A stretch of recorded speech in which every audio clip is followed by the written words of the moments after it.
Well, good evening, anybody or anybody that's here. I see my number of viewers keeps jumping all over the place.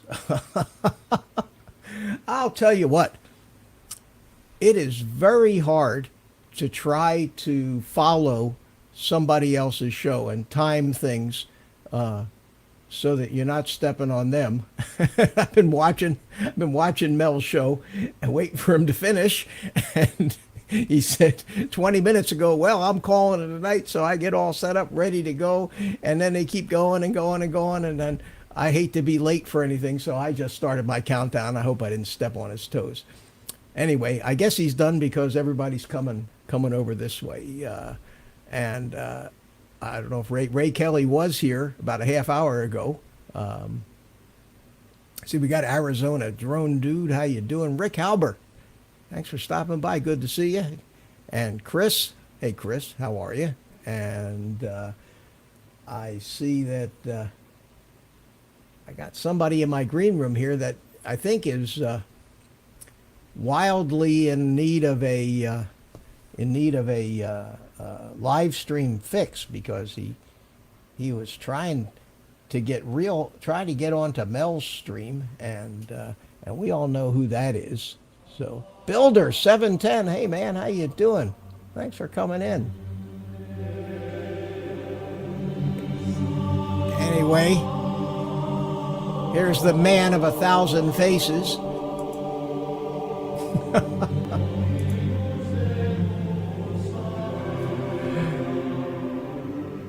All right, enough of that.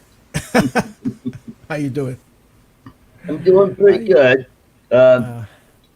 Had a crappy day fishing, ice fishing. That's what I saw. I saw that in your on Mel's chat that you you didn't do too well. No, not a bite. We saw one fish on the fish finder, and that was it. We were there from about 8 o'clock to about 1 o'clock. Wow, did you freeze your ass off out there? No, I was inside a tent with a heater, and it was nice and warm inside there. No fish, huh? Wow. The missus cooked up some bratwurst, and oh god, that was good. So, well, that sounds terrific. Timeless Truths, how you doing? Now, Ray Kelly, there you are, Captain Ray. How are you, my man? Yeah. And Timeless Truths told me his name last time, and I think, and correct me if I'm wrong, is it Mike? I'm probably wrong. It takes me time to remember, but I'm trying. Hey Ray, so, good to see you. Rick? Yeah, good to see you. And Thunderbird 6. We haven't started yet, T-Bird, so you're okay. In fact, this is your first time here, I think, because Michael, okay. God, I actually remembered that. Can you imagine? So Daisy Drone Dude, Builder 710. Yeah, the only time I've seen Builder around is in Mikey's stream, and he, like me, loves to give Mike a hard time. Yeah. So here we are. Oh God, don't do that to me. Come on back. Focus. There you go. I don't know why it does that. I'm also up a little too high. Let's see if I'll have to make faces wrong again. Way. Cool, Farb. There you go. Bring myself down a little bit. Okay, I got myself all set up while I was trying to watch Mel's show, and it's tough. It's tough because you don't want, you say, when you say you start at 8 o'clock, I'm a punctual guy. I like to start at eight Yeah. o'clock. So So here we are at my FPV workshop, and again, the purpose of this little show is to try to help anybody that's trying to learn something about FPV flying and right. and getting into it. And so questions are welcome. And Rick Halbert did put a comment into to last week's stream, and he said that he wanted recommendations for people that are just starting out, Like me. yeah, and don't know what to get or how to set it up or do any of that stuff. And there's two different ways that you can go, and it all depends on how economical you want to try to do this. And I think it also depends on how confident you think you might be in yourself and your abilities to learn this.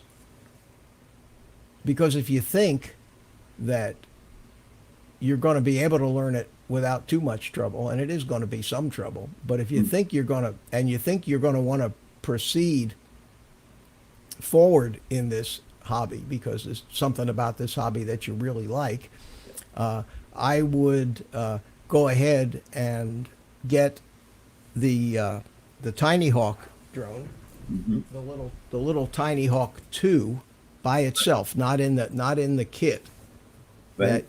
that you start, but actually to get the Tiny Hawk 2. It's $110 on Amazon. Right. And then go ahead and get a radio and a set of goggles that you think you might be able to wear. Yeah. And if you wear glasses, then you're going to want to look at box goggles, like the Like Viper. the Max. Or the Viper are probably the best box goggles Right. out. They're about $169 on Right. Amazon, and that's the ones that I got when I started. And those things are probably the best box goggles. But again, now you're going to spend you're up to $275, and then you got to buy a radio.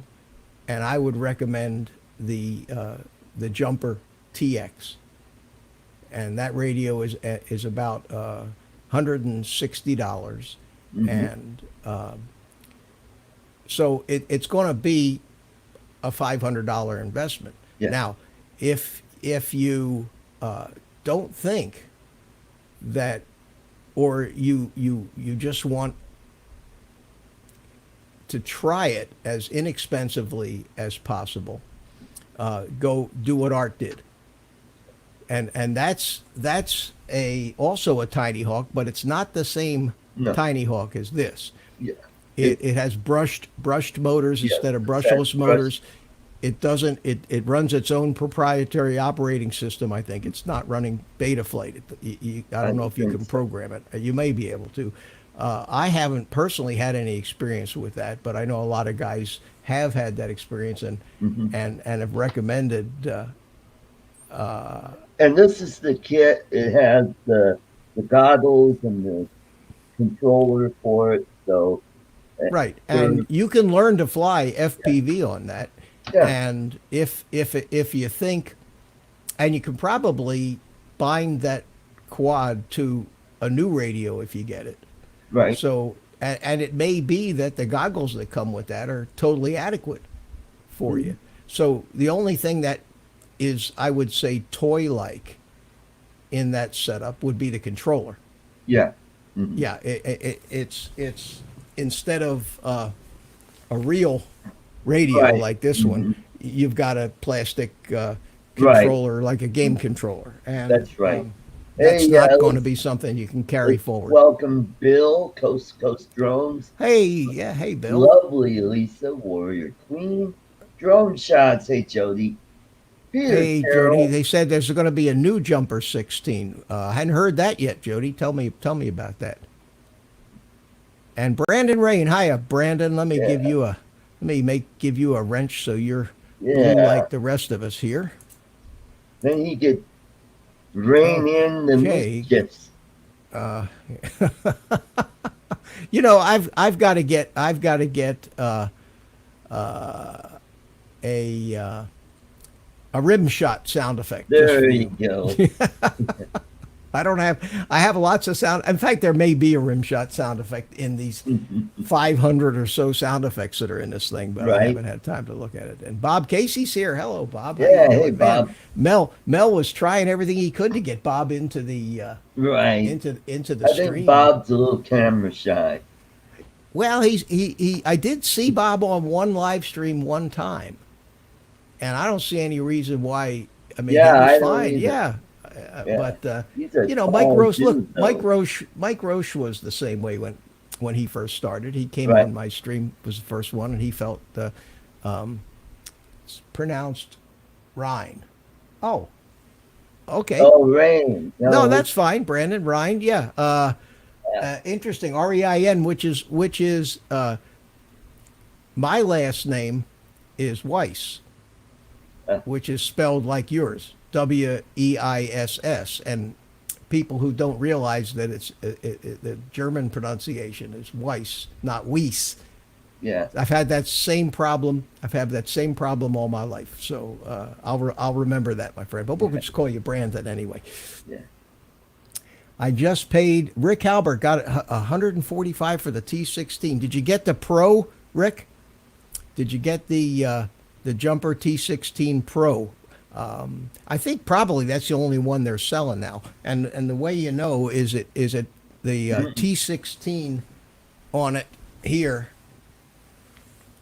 is up here where it says T16. On the older model, it's red, and on the Pro, it's silver. So, and Huh. it has Hall effect gimbals instead of gimbals with the pots on them. Either one is going to be fine, but the newer ones are going to come with the OpenTX software on it, which is what you want. Right. And mine, I got mine right off the bat, and it didn't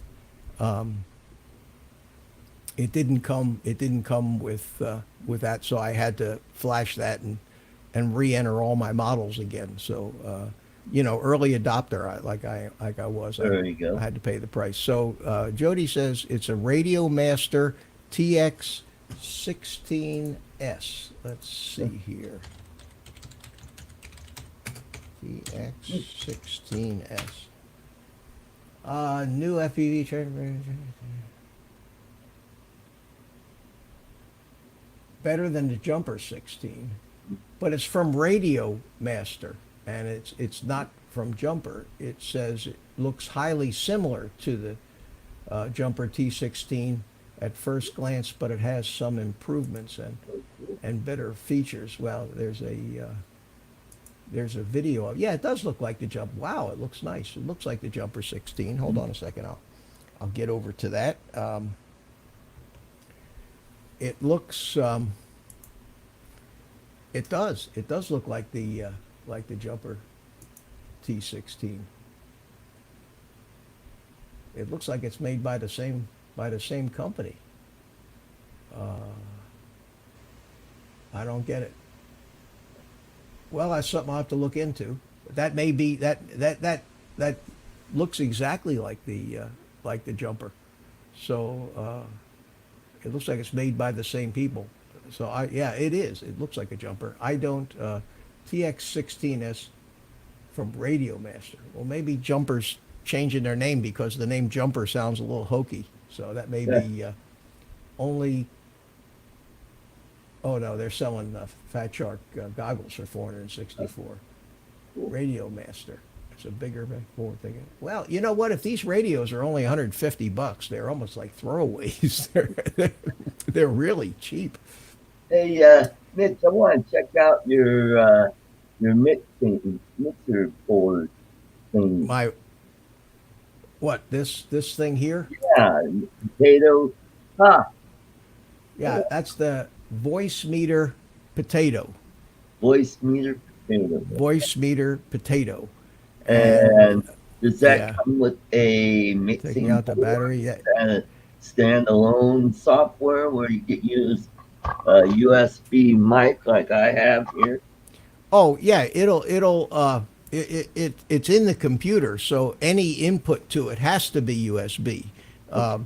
If you do have an XLR mic like I have, Right? you then have to run it through some kind of a mixer which has a USB connection to the computer. So Oh, yeah, any USB input will work. voice It's meter it's it's potato. tricky. It's tricky to learn. There's a lot of videos, and a lot of them are very confusing. And it's something that you can learn, but it basically allows you. It's way more complicated than I want to get in here Okay. on this FPV stream. But Yeah, okay.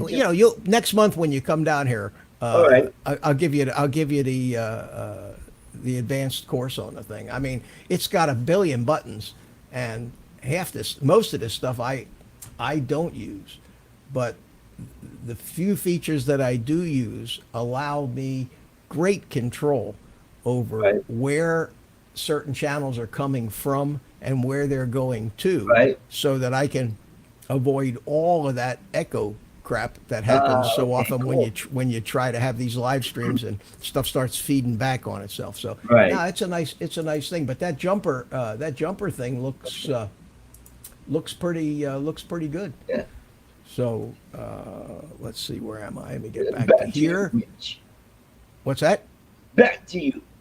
Back to me. Let me bring us back to. Oh, got so many buttons, and I'm wondering what this button does. It doesn't do anything. What is this button? This button doesn't do anything. This one does that. Oh, that just makes me and one other person. If there was two people in that button, okay. See, Yeah. unless I'm live, I can't play with these buttons. So I have to learn. I have Okay. to learn. I have to learn online. So the so Rick, you got a Jumper T16, which is seems to be the radio of choice of all the big players. Right. You know, I mean, you see Nurk and Bardwell and all those guys are going over to it. And of course, the biggest player of all, me, went to it. So that's got to tell you something. It's a good radio to start. So there's two different ways you can start out in this thing. You can start with the little Tiny Hawk. Yeah. Two, which you need a radio and goggles for, or the kit that Art bought. And that kit that you bought, how much was that? Well, I got the excuse me, open box, so it didn't have the charger, but it came with the drone, the flight controller, and the goggles. That was about, well, yeah, it was about $100, $110. Yeah, see that whole business costs the same as Yeah. just this little drone. Now, if you buy the unopened box, that's $120 on 120 Am- bucks. That's still a cheap way. It's Yeah. still a cheap way to It- find out, because a good lot of way. guys will. Good way to kind of dip your toe in to see if that's something you can handle and something that you want to do. And flying this around kind of reminds me of that SEMA X20 that I had. And I would had that where I was flying that around really good. I think once I start using the goggles on this and getting used to flying it around, I'll probably get used to controlling it around and flying. Well, flying. you have to just do it. Let me interrupt you for a second here and tell Bill I saw your video with my face on it on YouTube. I got a kick out of that. For next Wednesday night, I'm going to be on Coast to Coast Drones with Bill Thomas, and we're going to be talking about DJI FPV. Oh, cool. And I he's will- got another guest, I think, that is got the new Cadex air unit that's smaller and just a little cheaper. But it doesn't. The difference is it doesn't. It has a camera and the air unit, but it doesn't have a SD card slot in it. It doesn't record Mhm. on the quad. Uh-huh. It does record, however, the goggles record, and the recording in the goggles is almost as good as the recording in the air unit, except there's no sound in the recording. And Right. there is a microphone on the regular air unit. So we're going to talk about that on Wednesday night. Cool. So I'll be interwebbing out to the West Coast for that. Good. Hey, Greg is here. Hey, evening team. Hiya, Greg. How you doing? And Rick Halber said he got the Viper goggles. He's got the Tiny Hawk too, so he's ready to go. Let us know. Let me know when you get it, and if we can actually get you in here, we can set it up. Get you on, in a window here, and we can actually help you set it up and everything else. But if you remember last week? Oh, wait a minute, Drone Days, a new person. Hey, Drone Days, thanks for coming in. Hello to you too, and let's welcome you by giving you a blue wrench. And I give every one of these people that just gives everybody a wrench because I encourage people. Yeah. If they want, post a link to a video. Help, don't go hog wild on promoting your channel, but don't ask for subs. We don't do all that kind of stuff. Yeah. I mean, but if you want to post a link to a new video, that's great. It introduce yourself to some of us in here that might go over and take a look and see what you're up to and start following you. He gives everyone a wrench because he knows we're a bunch of tools. Yeah, especially the ones. I got that. A lot of guys do that. I know Spike does it, and I always thought that was nice. And people say, well, if you do that, guys can cause you trouble. Well, I can get rid of anybody, whether they're a moderator or not. So. Just don't abuse it. I haven't had any problem. I had one live stream way back when I first started. This was almost a year ago, where we got hit by a whole bunch of trolls, and Oh boy. and it took about 600 milliseconds for all of the blue wrenches that were in my chat room to just demolish all of them. It happened so fast they didn't even know it. Right. And one of them said, why are you blocking all of us? And then about the time he got that one out, blocked, so. Yeah. So anyway, But I'm not one of those guys that's, how come you don't give me a wrench? You don't give me... I'm not like that. I don't care. I mean, I don't care. A lot of guys have people that they want to, just a couple people be a moderator, Right. and that's it, and that's fine. I don't care. It doesn't matter to me. I do it because it makes somebody new who's never been here before stand out, and I like that. I don't think I said hi to Peter Carroll. I see his name up there. Carroll. And, Yeah, Peter's here. We got a couple of people from down under. Don't even know how to use the wrench.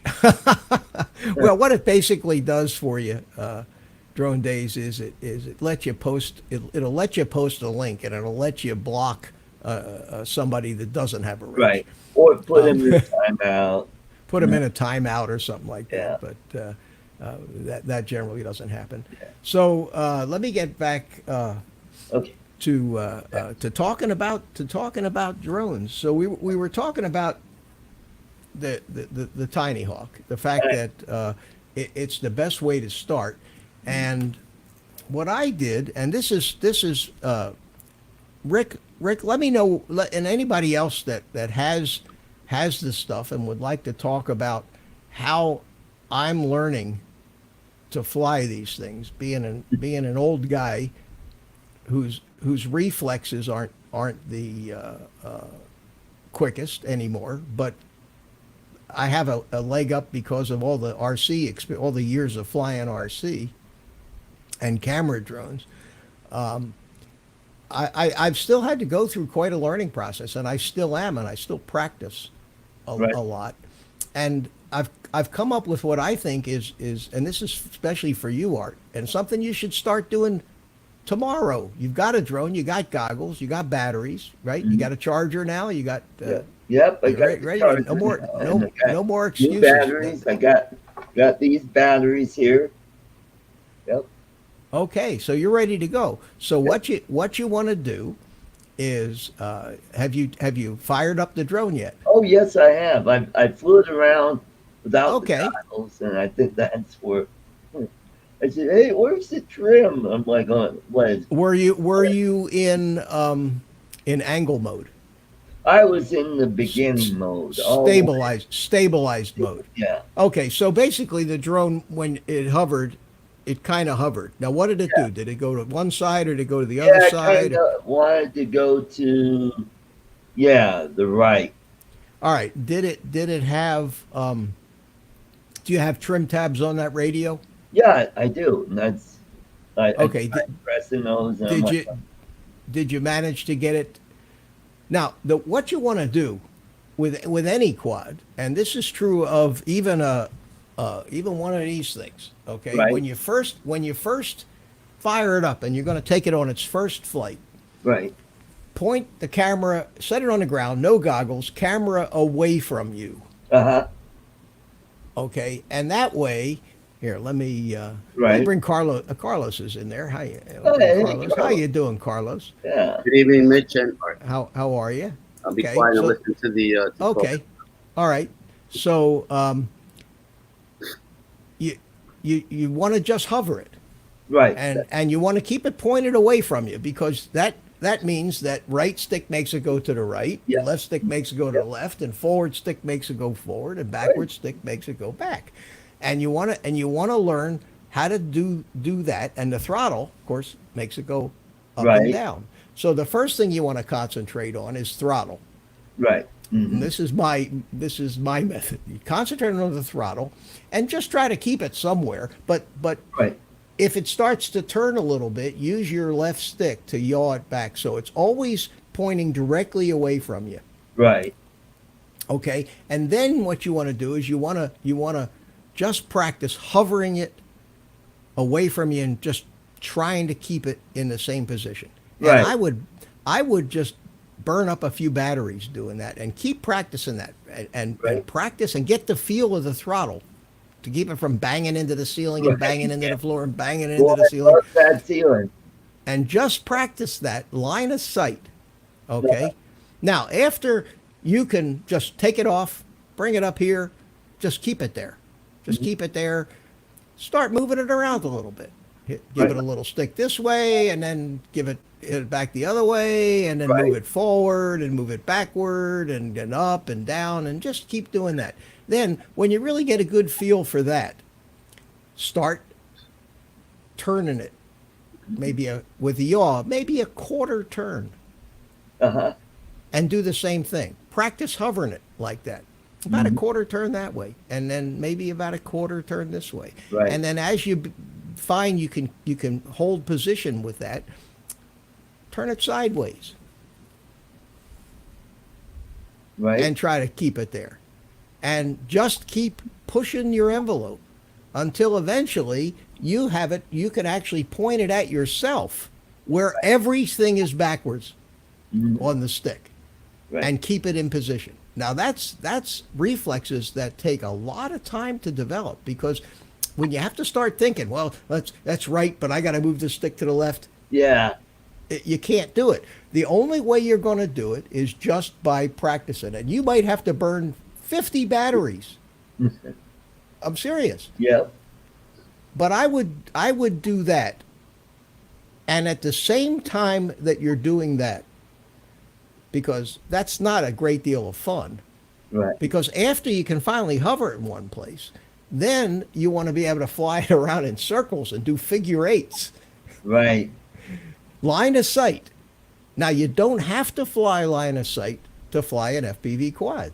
I dare say most of the guys flying FPV can't fly the thing line of sight.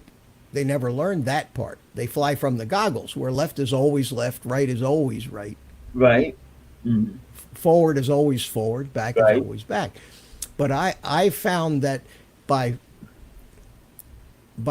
it was easier for me to learn line of sight because I flew model airplanes for 50 years. In fact, Right. it's easier for me to fly line of sight than it was in the goggles. But once you get to the point where you can hover that thing, point it away from you, Right. and you can control the drone, and you got a good feel for how much to move the sticks to control the drone, and you've practiced that for a while, that's Right. when I would throw the goggles on, because that point of view is what you're going to see in the goggles. So if you can hover the thing line of sight with it pointing directly away from you, then throw the goggles on and practice the same thing. Try to keep it in a position. And if you see it's going forward and getting close to something, pull the stick back a little bit. Now, in the angle mode, when you let go of the stick, it will level the quad. Uh-huh. In the acro mode or air mode, if you let go of the stick, the angle will stay exactly where you left it. So in order to stop the forward motion, you have to pull the stick back and level out the quad. Whereas in the angle mode, if you let go of the stick, so to fly forward in angle mode, you need to hold the stick a little forward to keep that angle, or else it's just going to level off again. Right. To fly forward in acro mode, you establish the angle by pushing the stick forward and then let the stick go. Because if you keep the stick forward, the quad is going to go like this. Okay. It's going to That's keep what never going. made sense when you flew. I'm sorry. Can I? Go ahead. Inject? No, When go ahead. When I was first learning with the Mavic Air, the left stick, they called it throttle. But when I moved the left stick, the drone went up and down. You understand what I mean? That's with a Yeah. GPS drone. Yeah. But I don't understand the connection. And then you go over to FPV. Now throttle makes sense because that's what's actually, making you go forward and faster, but you have to add that pitch, like you're telling Art, to actually get it to go forward. Right. So it's a Yeah, whole nother and- cleaning of your mind. Once you go to FPV, it's completely Right. different. Now, this let me my producer's out to lunch, so I have to do this myself Drone today. days, But here, this is something that I flew today, and I flew it in the stabilized mode, and the word stab is behind my name, okay? And I bounced off a few things, but what I wanted to show you was right now I'm actually holding the stick forward, okay? and a And little right pitch. there, I let the stick go, and pulled it back. Okay, this will start over again here in a second. But I want. There's some things on this flight I want to show you, because what I was doing was basically just practicing controlling the drone slowly, hovering, trying to maintain my position. And this is what you should practice. So the first thing you want to practice is the throttle. You got the ceiling above you, you got the floor below you, Right. and you want to try to stay somewhere in between. Sometimes it's fun to fly down low because it makes you feel like you're going fast. But working on maintaining your altitude, and I was just pushing the stick forward just the smallest little bit right here. Can I say something? That Yeah, on that particular drone, the camera's adjustable. You can also adjust the camera down or up, Art, which also might help you fly. When you have a camera up the way Mitch has it, that tends to make you fly fast. this isn't really up that. This tilt on this is really I know, but fairly. It's only about 10 degrees. Yeah, but if you put here's the way that whole. Yeah, after I get done. Now, what I did here is I flew into my office and I said, okay, I'm going to try to, this is a model jet, okay? I'm going to try to just keep this thing still and get it in and concentrate real hard on keeping it as still as I can so I can actually photograph or see these model airplanes and helicopters in the camera without hitting anything.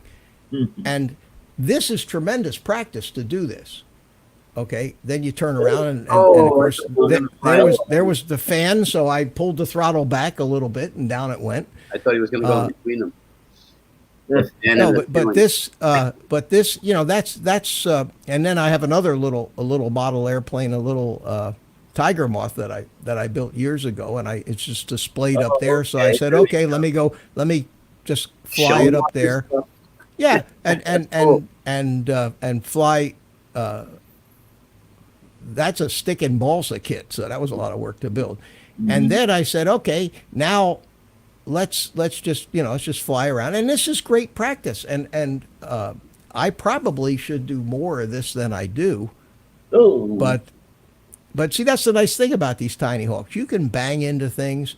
yeah. Now, then I said, okay, I'm going to really start to rip here. I'm going to see if I can just go much faster. And it's actually easier to fly these things when you're going faster. Yes. Than it is to hover them. In fact, a lot of guys will tell you when you're learning how to fly, always be moving forward. Yep. Yeah. That's why I wanted to practice the slower stuff, because it is harder to control when you go slower. But see, going fast like that, but that's why I banging into everything. Yeah. But that's what I practice. Now this, I actually, Carlos got it up to a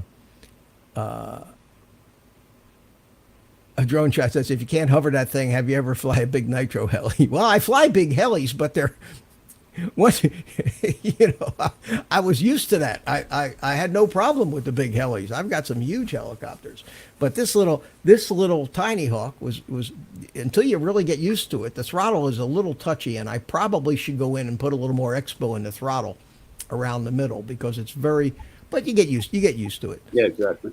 You get used to it. But this is what I would recommend for somebody just starting out. Right. And just keep doing this. Put the goggles on. And Art, you can be doing this now. You can put the goggles on, and you're going to be all over the place. And it's going to. And you just flip it back over, or set it up, and try it again, and keep trying it. And pretty soon, you'll find that you're going to be hovering the thing, and you're not going to be thinking about it.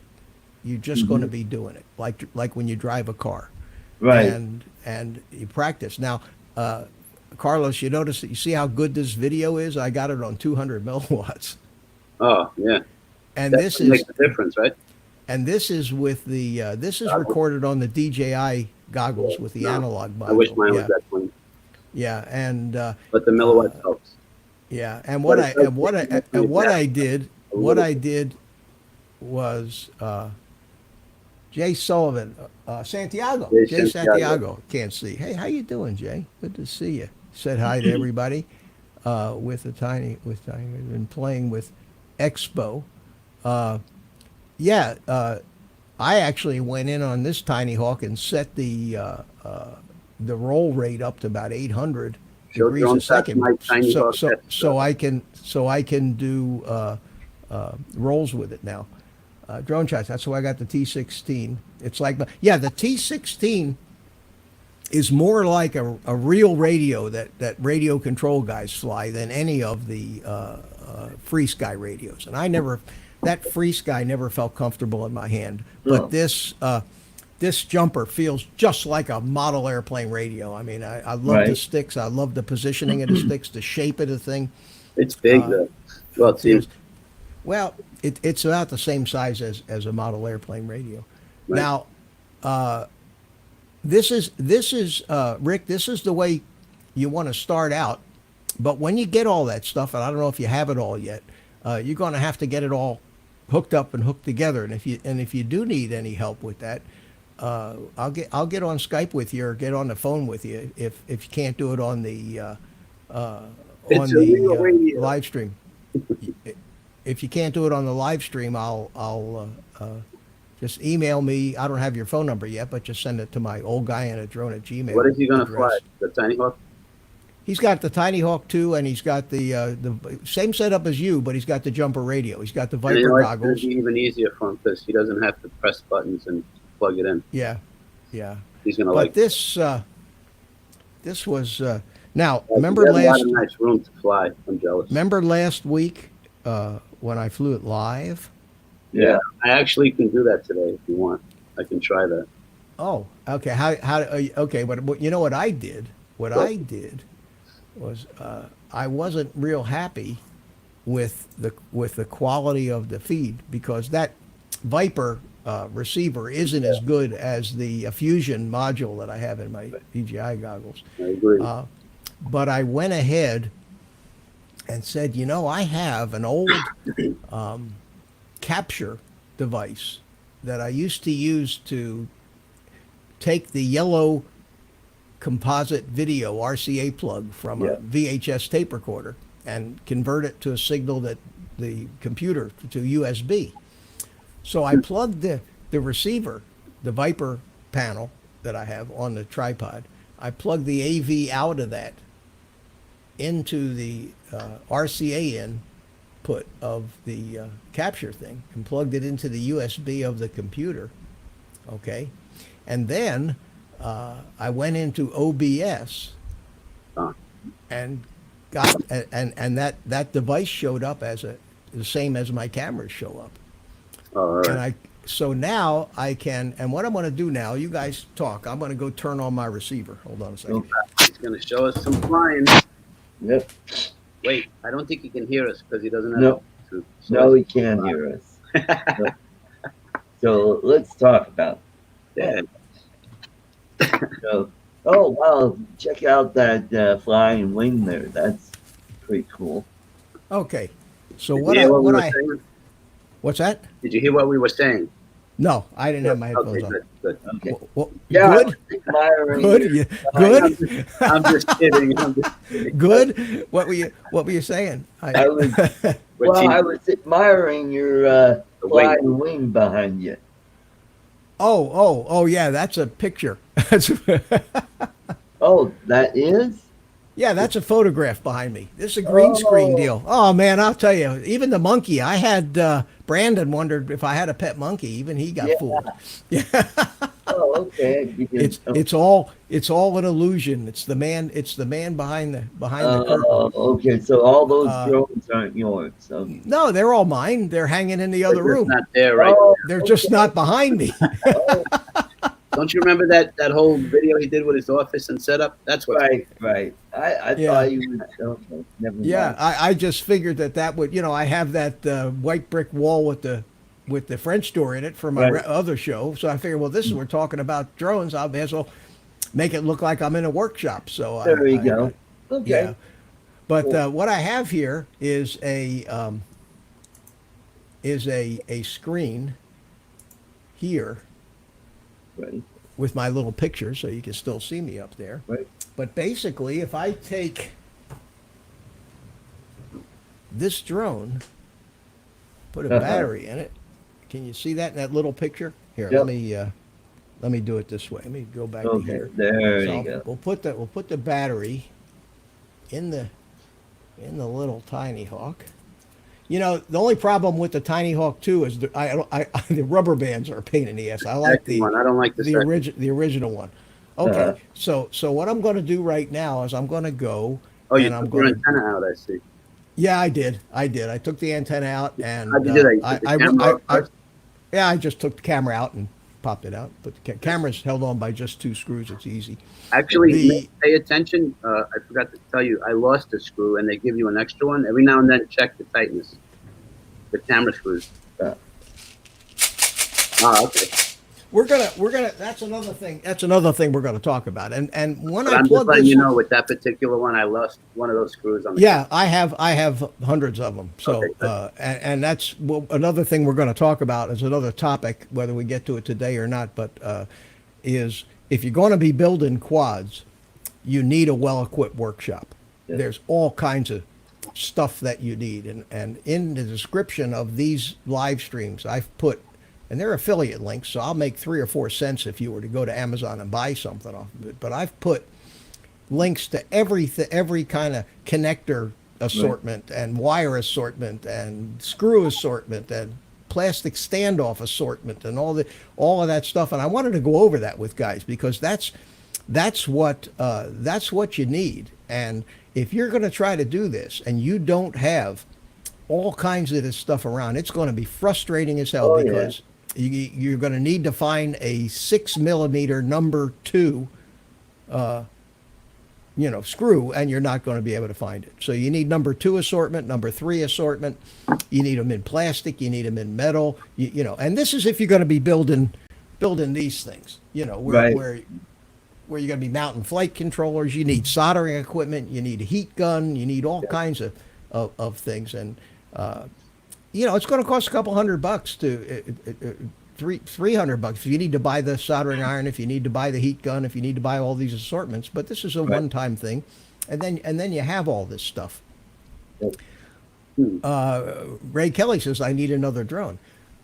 Okay, so what I want to show you, this is really cool here, and I'm going to go back to this, and I'm going to plug the drone in. There we go. Oh, cool. Tell me that isn't the height of coolness. Uh-huh. So here I am, and I'm going to take my headphones off. But what I did was I put the receiver. I don't know if you can see, but there's a wire running out the door. Yep. See it? And I got it out in the other room, so that when I fly out there, I get a better shot at getting a better signal. Now it still doesn't get a signal as with now. Right now it's in 20. It only goes into 200 milliwatts when you arm it. Turn it on. You have yours set up that way too? No. Okay. No, I left That's the command where you tell it to Yeah. set it for 200 and the low power disarm equals on. That way, when you disarm the quad, it goes to 25 milliwatts. And when you arm it, do that in it beta jumps. too, right? You do that in beta flight in the CLI. Yeah, we talked about that last week. There's no place in the actual beta flight. I think I saw that. Somebody do that. You mean I don't know? I didn't look in the actual goggles right. thing, but it was set. It wasn't set the way I like it, but we'll talk about that later. I'm going to take But it off. anyway, what I need to do right now is I need to turn my transmitter on Right. Yep. because right now it says, okay, so now if I click the air, horizon and air, see the modes right above my name. See them changing? Oh, yeah. Okay. Yeah. So there's the stabilized mode. Now, interestingly enough, there's not the latency is I want you to watch me flick the drone. See how Or just go with your hand across. yeah, but you see Yeah, not so bad. it's not too bad, I but wouldn't it's not get- good enough to I wouldn't fly it on this. Oh, really? But no, it's the goggles are it's enough of a lag that it screws you up. Okay. I would say it's about 150 millisecond latency. And I can understand that because it's got to go from the drone into the receiver, from the receiver into the converter, from the converter to the USB port. The USB port sends it into OBS. OBS processes it. Right. And then actually it's faster in OBS, but when it finally gets to StreamYard, it's really lagging. Right. Mitch, So- Coast so- to Coast Drone is saying goodnight. Who is? Coast to coast, Bill. Oh, okay, Bill. good night, Thanks Bill. for coming in, buddy. Good to see you. Good to see you. So now, what I can do is actually fly this thing, and I want to see if it works any better. So I'm going to turn my little speaker on here so I can hear you. Okay. Say something. Something. Say something. Okay, I can hear you. Okay, good. So I'm going to put this out here. And Good. here's the, I don't know if it's too dark, but can you see the little ground station? The ground station, I don't see it. Let me make the lights bright. Oh, yeah. Okay. Something on a tripod? There's like- Yeah, it's right around where that cord is. Yeah, see? Okay, Yeah, there it is. yeah. Uh-huh. Got it now. There we go. All right, so I'm going to sit this down. And I want to see if this really works better than it was working last time as far as what you guys can see, because that recording that I just showed you was what I see in my goggles. You know what I mean? Right. and it's perfect. I mean, there's hardly any breakup in it at all. But the goggles have this. Uh-oh. Uh-oh. Uh-oh. My Stream Deck decided that it wanted to reboot. The goggles have the Right. TBS Fusion module on the front of them. See, Right. which is a high-end, really, really good, and it has what they call sync reconstruction. And instead of just taking the diversity, the better of the two different antennas, it actually takes the input from both and tries to reconstruct a complete frame each time. Oh. Which, so it's pretty good deal. So I'm gonna put these things on here. Ray Kelly's just said goodnight, Nick, while you're Oh, Ray's gone. Okay, good night, guys. Good night, Ray. I hope we're not boring everybody too much with this stuff. But we got to start. We got to start somewhere. Yeah, that's So true. let's see here. We go into settings and we go to AV in. There we go. Okay, so I can now see in the goggles. All right. So just for grins here. You have to switch camera now. No? What's that? We're looking at you only, right? Yeah. Is that what you want? You're you're just no, that's not what I want. I didn't. That's Yeah. not what I want. You want to I switch? want Right. Yeah. thanks for Yeah. pointing that out. I got too many friggin' I mean, buttons. I like looking at you, but Yes. Yeah. This think is what you wanted this is that. what There you There we There we go. go. Okay, good. Yeah. Don't let me do a whole deal and nobody sees it, Yeah. All right, so what I'm gonna do is I'm gonna turn on in my goggles the recorder so that I am gonna record this and fire it up. There we go. so I'm far just so gonna try good. I'm just gonna try to go slow. Now you notice it went to 200. See? Right. Oh yeah. Yeah. Faster.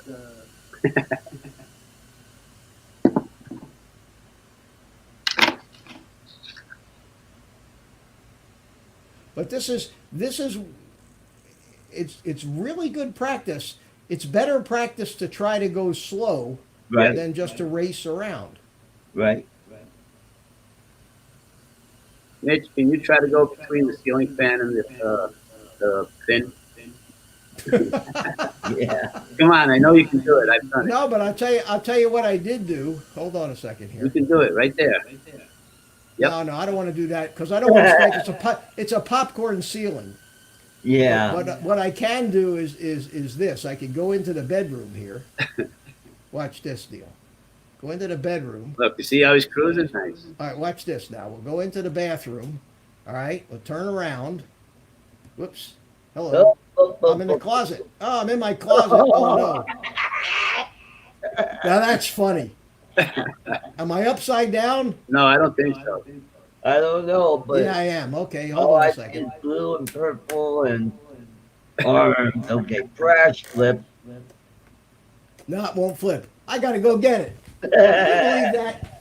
All right, guys, be right back. That's all the way at the other end of the house. That's all right.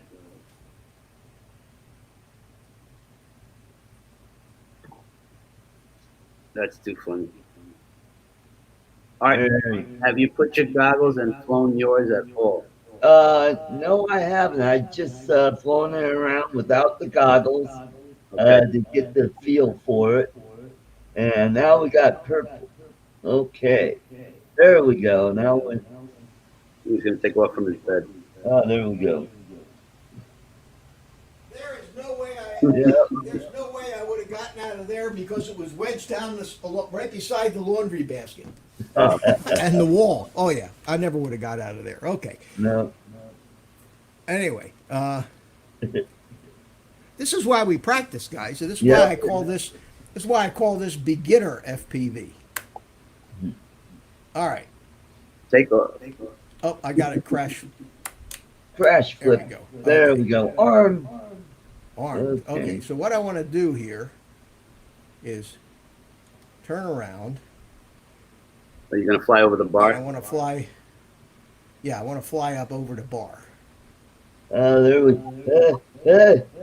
No problem. Uh, uh, There, you got it. oh, two of them. Oh boy. 2 points. Nice job. There you go. But this is the kind of stuff you practice. You know, these guys make it look easy when they fly through all the race gates and everything. You know, That's only and because the only way that you're going to learn this crap is to do this. Yep, that's right.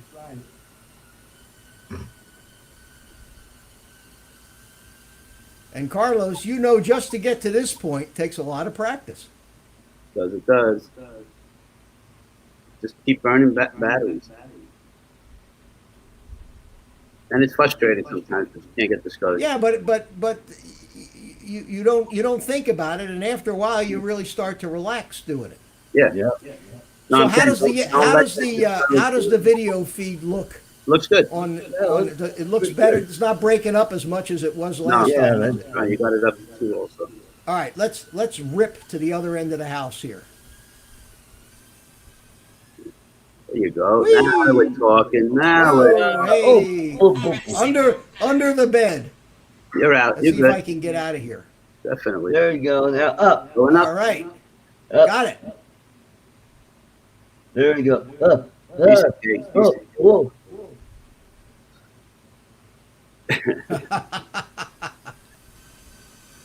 You know, it takes a lot of guts to do this live in front of everybody. Right.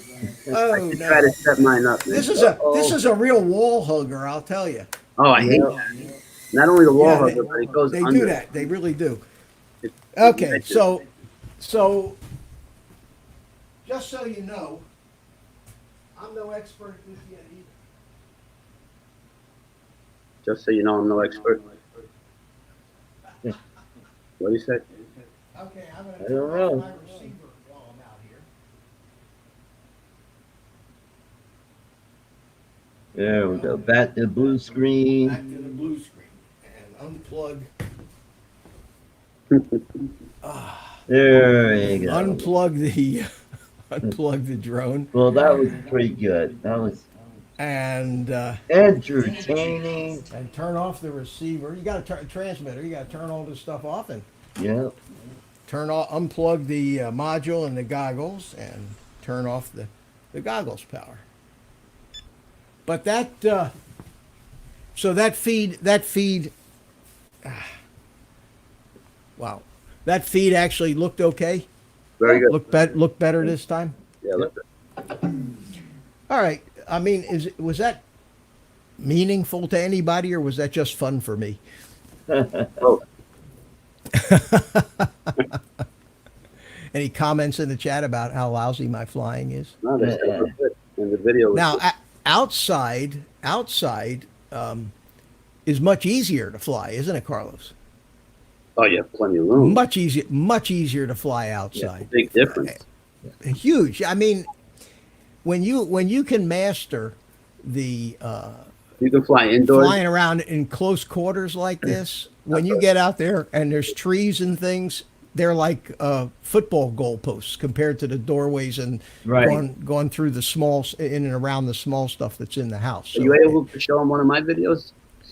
You don't want to show us one of mine? Sure. Yeah, absolutely. Let me get one up here for you.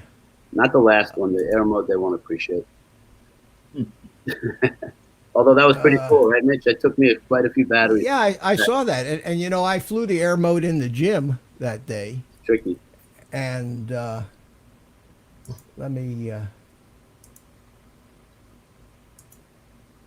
house park air mode. It's just so much fun. You can do it Yeah, here. outside. Oh, it's cool. While I'm getting your video, I'll put this one on here. Hey, Mitch, I'll watch this and then I gotta get making dinner. Oh, okay. I forget you guys are at different times. Yeah, it's 7 All p.m. right, here. So we Oh, wow. need. Oh, cool. Oh, you got So- plenty of room there to. Yeah, oh, and great. in this, you see how it stays banked when you bank it over. Yep. That's air mode. That's air mode. So if I tried to do this in the house, I can I've tried it, and I just run into more stuff. You know. Yep.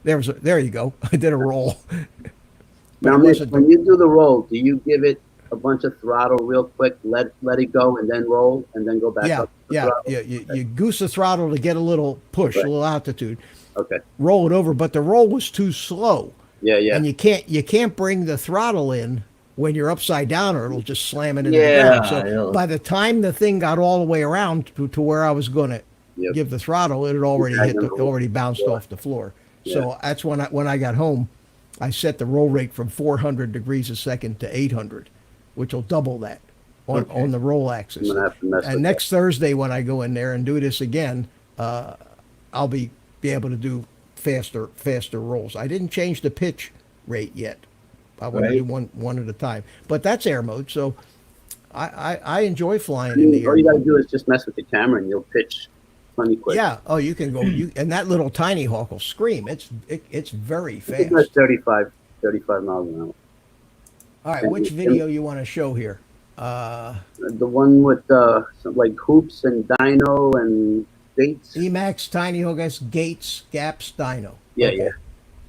That was pretty good. Little combination of everything. There you go. You want to narrate? Oh no, I just set these hoops up, playing in a little small space and challenging myself just to fly through the hoops. And this is in horizon mode, right? Yeah. And that's my, thank God my wife is a good sport. She let me hang those. Lets you turn your apartment into a racetrack, huh? She lets me hang that silly, those But this hoops. is definitely much harder. That's good. This is definitely much harder to fly than just flying around outside, because Right outside here, you I'm go trying anywhere. to straighten it out because that thing keeps moving. There you go. No, that's Believe it or you did not, good it's really not that easy. But after a while, you do enough packs, and you know I burn packs. Well, yeah, you've been flying for quite a while, haven't you? May will be a year. Oh, With so the you first just started time. about yeah, but you flew a lot more than I flew, I think. Probably, yeah. Yeah, you were going out. You would go out I'd be 10, 15. every day, 10, 15 packs. Yeah, and that's what you have. That's what you have to do. And I didn't do that much of it. I'm starting now. All right, I And, think you could fly like this after a while. What do you think? Oh, Uh, it's a matter of just doing it At it. Yep. and practice, practicing it. practice. Yeah. Let me tell you, when I first put my first tiny hawk in the air, I was so frustrated because I'm saying, how do these guys do it? Because it just seemed impossible the first few packs. yeah. It was like, I don't understand. How do they? And that- Jody wants you to wanna give fly. up. Jody wants you to fly 3D now. Yeah. Yeah. I actually flew helicopters 3D. Ooh, ooh. I kept it up though. And This is where I try to straighten it out. Boom. yeah, When I come back, I go through it again. but this little tiny hawk, and this is all on 1S. I mean, Yes. this thing's thing a goes rocket ship fast. on 2S. Yeah, but it's plenty fast enough, and I'm waiting for a fairly calm day. I just got the Tiny Hawk S and haven't had a chance to fly it. The 2 rather, the Tiny Hawk 2, and I haven't had a chance to fly it outside yet. Right. And I can't wait because I'll just throw an acro mode and can do anything. Do big power loops with it and fly it around. I'm really looking forward to that. Now those are the FXT Vipers. Not bad, right? Considering. No, they're good. They're good goggles. I think it goes up to This DJI system is expensive. You got to really, you got to be, I think, really committed to this. And I didn't buy it right away. Well, when you consider the price of Fat Sharks, it's not that far off. No, it isn't. It isn't, but it's a lot more expensive than the Vipers or a pair of box goggles. Man, you got a real obstacle course set up there, don't you? Oh yeah. Ed, Love My Drones, joined us. Hey Ed, how you doing, Yeah. buddy? It's just so much fun. I mean, I could spend 20 packs in like throughout the course of the day just doing this. And that's what you have to do.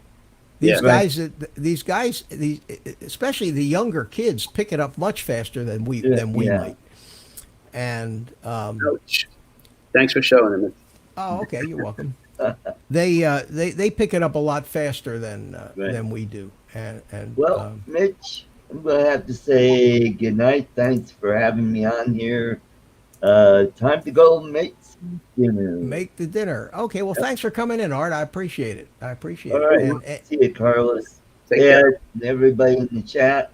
Mitch, are you familiar with a reviewist and See, Art. with Indoor Flyer, Nick Burns? man, give me a chance to say goodbye to Art. I thought you did already. I'm sorry. I'm No, sorry. that's all right. No, what'd you say? Do you know a reviewer called Nick Burns? Have you ever seen or heard of him? Is No. that his name? Is that the name of his channel? Nick Burns. Yeah. No. Check it out. Well, anyway, Drone Days just won a prize from him recently, and I wanted to ask him what he won. I don't know if he won a drone or a little quad or a build kit, but look up Nick Burns. This gentleman flies acro in his house like nobody's business. It's Okay. amazing. And he's also a reviewer. Just I have a hard time watching people that fly that good. It pisses me off, you know. no, but it's inspiring. It motivates. You know, Mel, Mel was just on earlier, Okay. and he was showing, he was showing his website. He's done a little work on his website, improving it, and it reminded me that I have a website, and it's oldguyinadrone.com. Mm. And what I want to do with this website, if anybody thinks it might be worth the effort to do it, let me get it up here. It's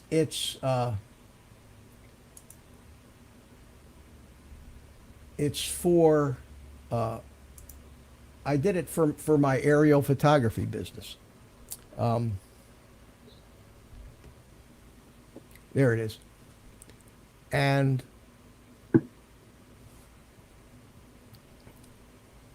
it's a pretty slick website.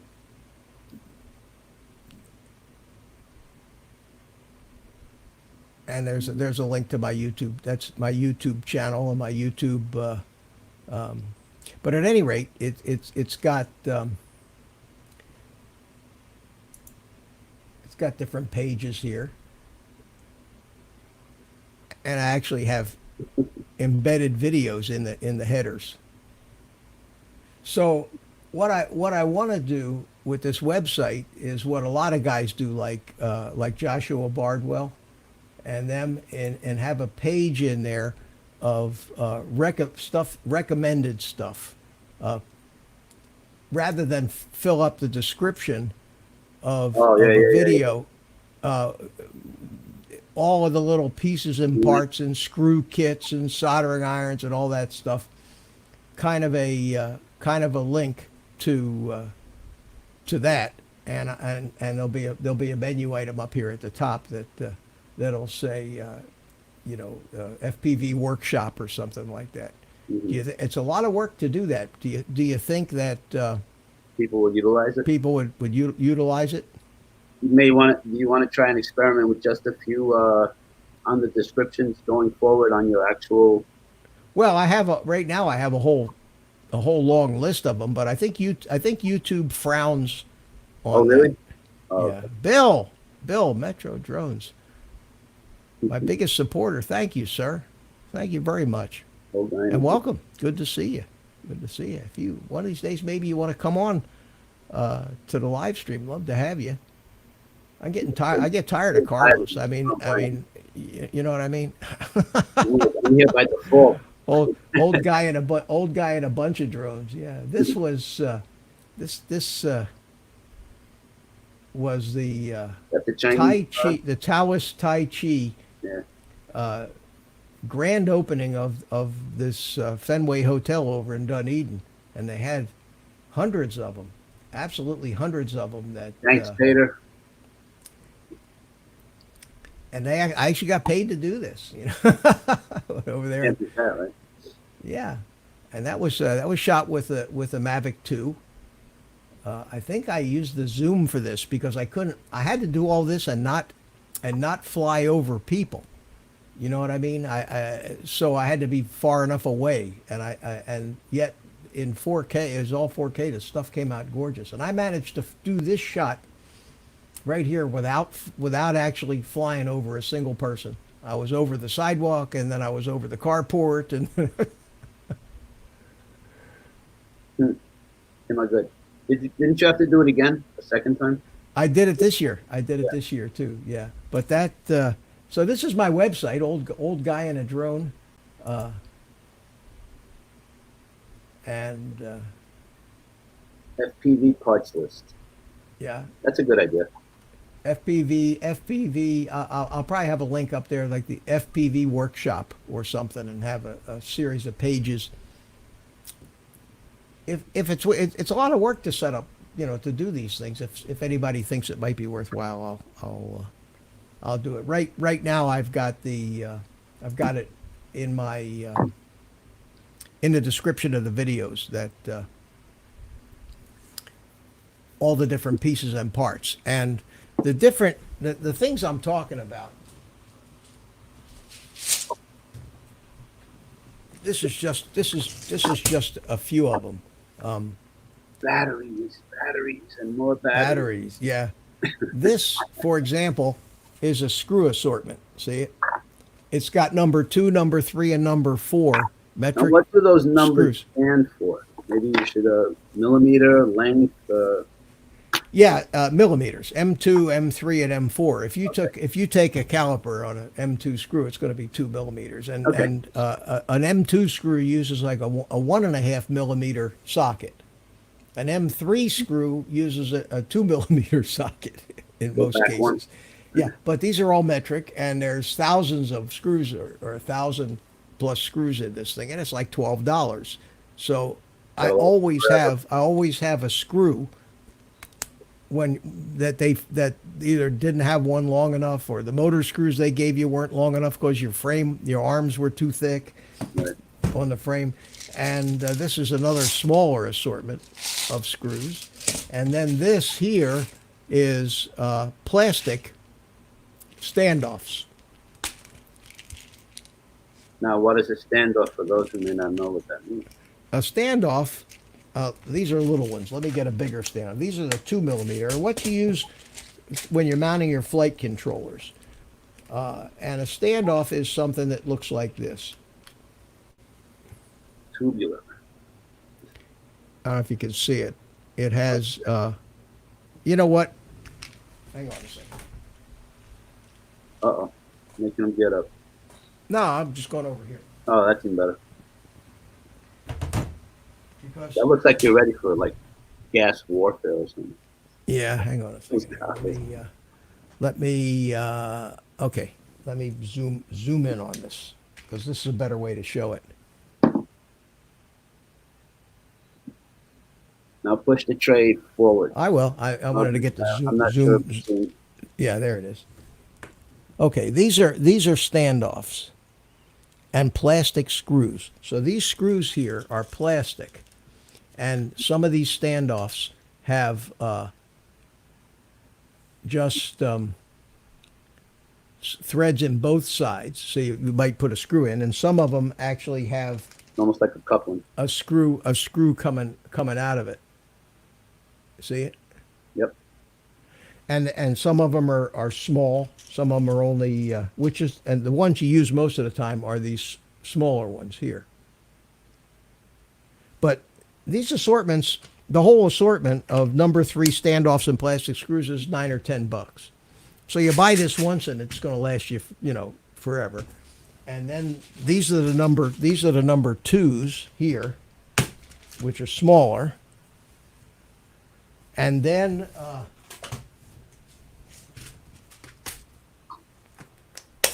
when you're doing wiring, you need connectors. You need to be able to make connectors Are those balance leads? No, these are tiny. These things are the kind of connectors that plug into a flight controller. Oh, okay. It looks a lot bigger than I guess. Yeah, they're if you I know what you if mean. you if you can see on my finger the size of it. It's a tiny little Gotcha. quarter of an inch wide. And you're always needing some of these. So this is a kit, and this kit comes with wires. These with the pins pre-crimped on them. So there has a pin on each end, and you can cut it and solder it, and then put the other end in the connector. And those are actually too small to crimp, you know. So they come pre-crimped.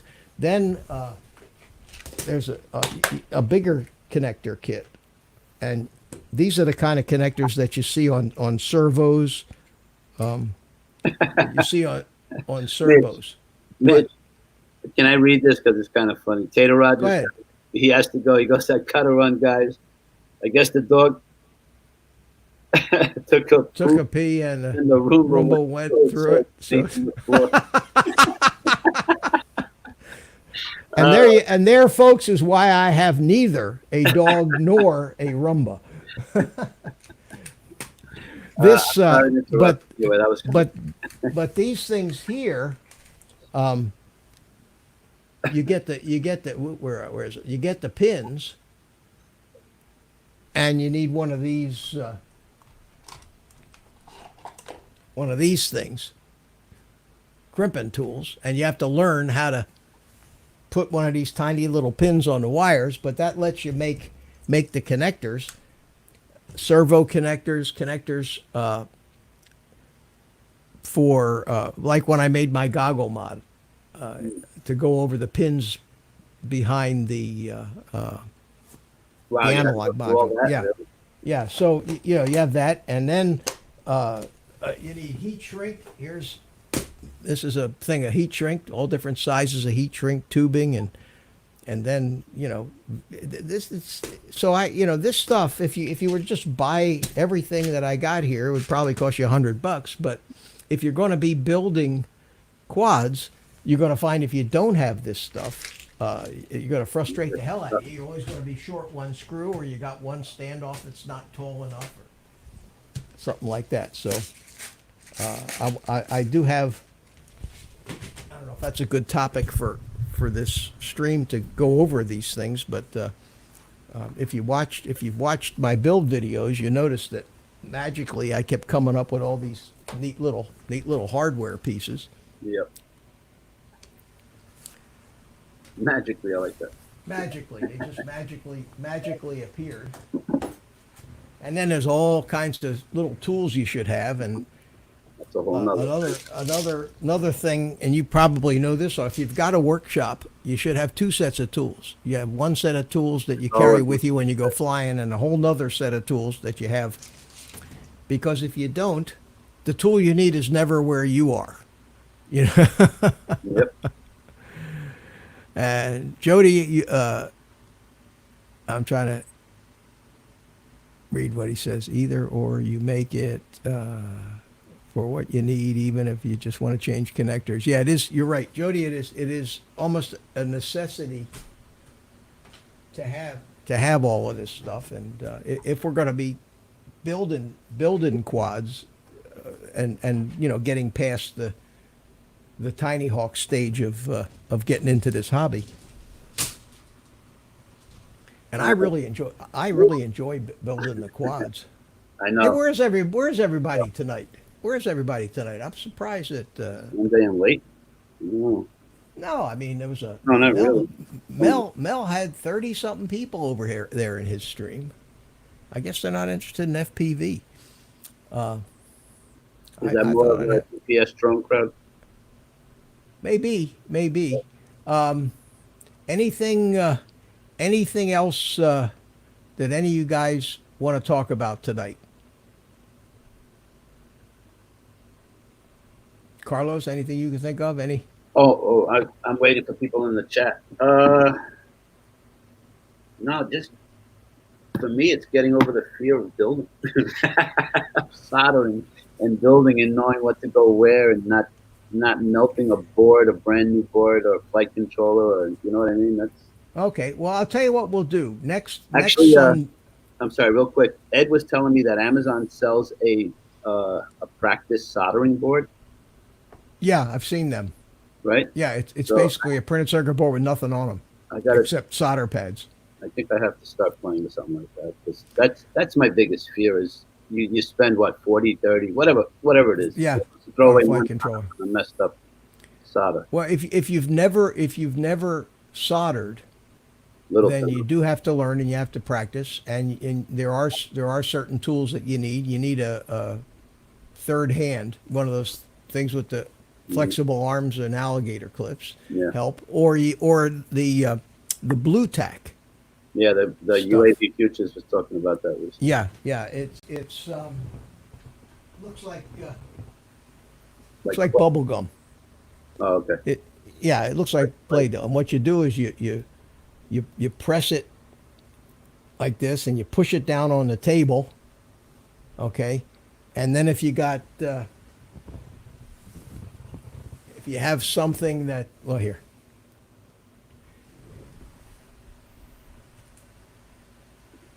Let's get back at it You got a here. nice little setup there, Mitch. I tell you. Well, this is nice. I got the studio. I got my workshop. It's I'm all telling in you. the I same room. mean, you got it going well. But if you want to solder, you just take this and stick it down here, and then the thing that you're going to solder, you take and you just push it in, and it holds it for you. And then you would take your soldering iron and solder it there. And whether it's a connector And then or there's what's the stuff that sucks it? that's what?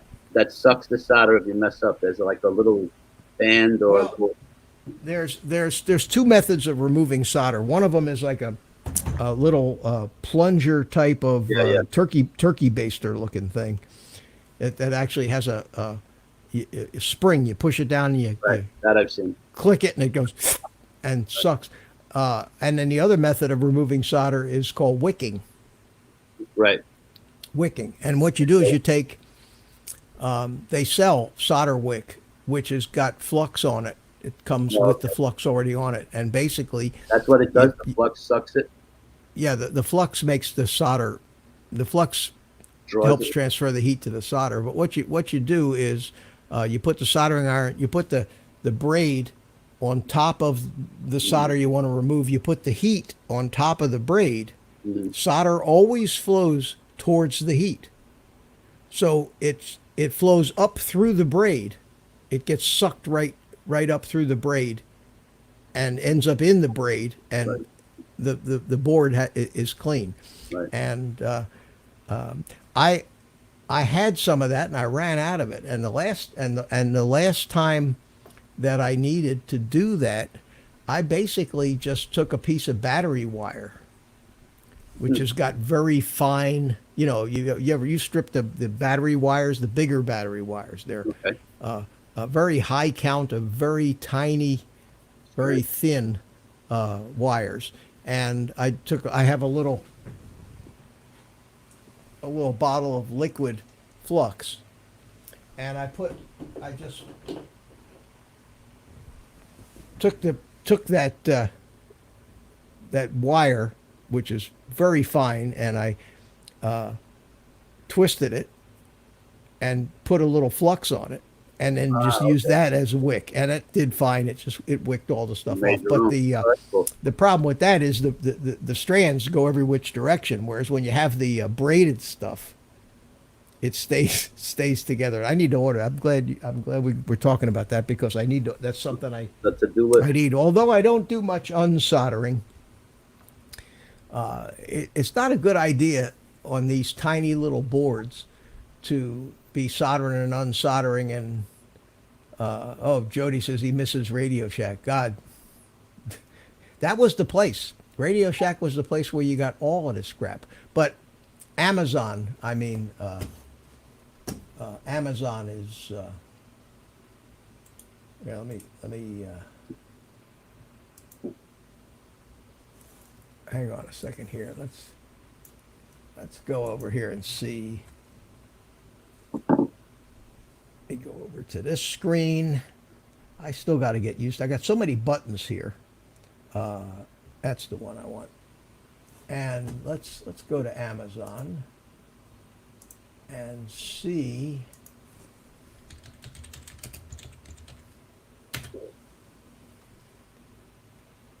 there you go. This is the sucker thing I was telling you about. Right.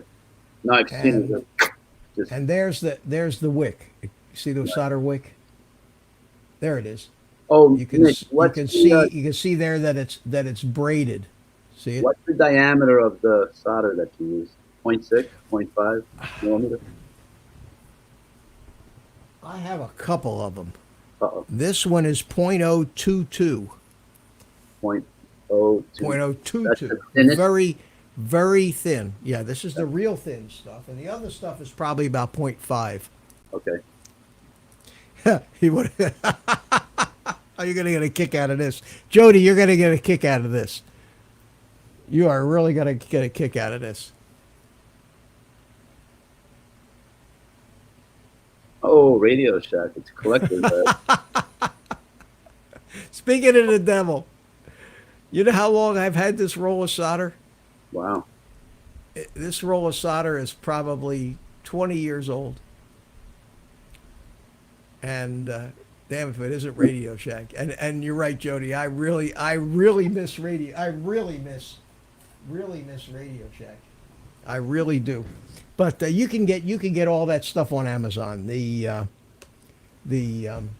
soldering wick, $6, $7. One roll of that'll last you a lifetime. In fact, free Mitch, delivery Tuesday. Yes. The Tyro 129 was that big 7-inch, right? Was that Correct. was easy to build as far as space and pads and room? You want who? The Tyro 129, was that easy to build as far as the pads and the space? Oh yeah, yeah. That was easy because there's very little soldering on it. And it's You inexpensive. solder the motor wires, and all the Tyro kits are easy to build because everything that plugs into the flight controller has plugs. Mm. You don't solder the receiver wires. You don't solder the VTX wire. All that stuff comes with plugs, Wow. wires with plugs on both sides. The only soldering you have to do on that is the motors and the battery lead and the capacitor. Really? Yeah, that's it. Oh, Very, yeah. wow. But you can't be afraid of soldering, and we'll teach you how to solder. We'll do I have a kit. I'm going to break it out, and I have to just do it. yeah, and we'll talk about the heat, the kind of heat you need, soldering irons, the philosophy of. When I was in the military back in the '60s, I was an electronics technician, and I worked on NASA.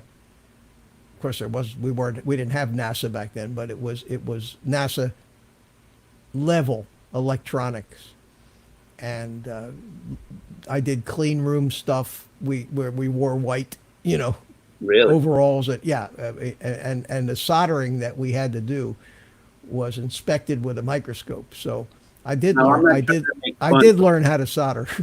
My father, when he worked in the post office, he worked in the computer room where they used to have the elevated floors, temperature controlled, and the computers with the big wheels. Do you remember those? They used to be fed with cards with punched holes. Oh yeah, yeah. That's what we were using back then. That's what yeah. Anyway, can you see that this is what the solder wick the looks braid. like? Yeah. And you just put that on top of what you want to suck the solder off of. It's much better than those solder suckers. It really cleans them off a lot better. But soldering is not anything that you need to be afraid of. It's funny what John Scotch wrote. Ed says I use the thin, and if I want it thicker, just double it over and twist it together. That's true. The new drone kit should come out with a kit with what you need for the build. Yeah, that's not real, Rick. That's not practical for FPV because you really need to have the tools, and once you have the tools, there's no need to have a second one of them. No, I So think if they you'd end up paying for a whole lot of tools that you didn't need if they had to put them the same I tools think in every you're talking about kit. hardware, not the tools. Hardware. Well, they do give you the hardware that you need. Yeah. But half the time something's missing, or you strip out the socket. Or if you want to add your own receiver or your own stuff. Yeah, or you want to use you want to, especially not just the kits. Those come with pretty much everything. But if you want to build, like I'm doing now, is build your own custom drone where you say, okay, I'm going to use this frame. I want to use that flight controller. I love these motors. I want to put a GPS on it. I want to run iNav. I want to have LEDs on it. I want to, and then you end up buying individual components and building the quad. It's an art. It is soldering, but it's not difficult. It's not difficult. Just you just learn basic rules. Number one, solder always flows towards the heat. Always flows towards the heat.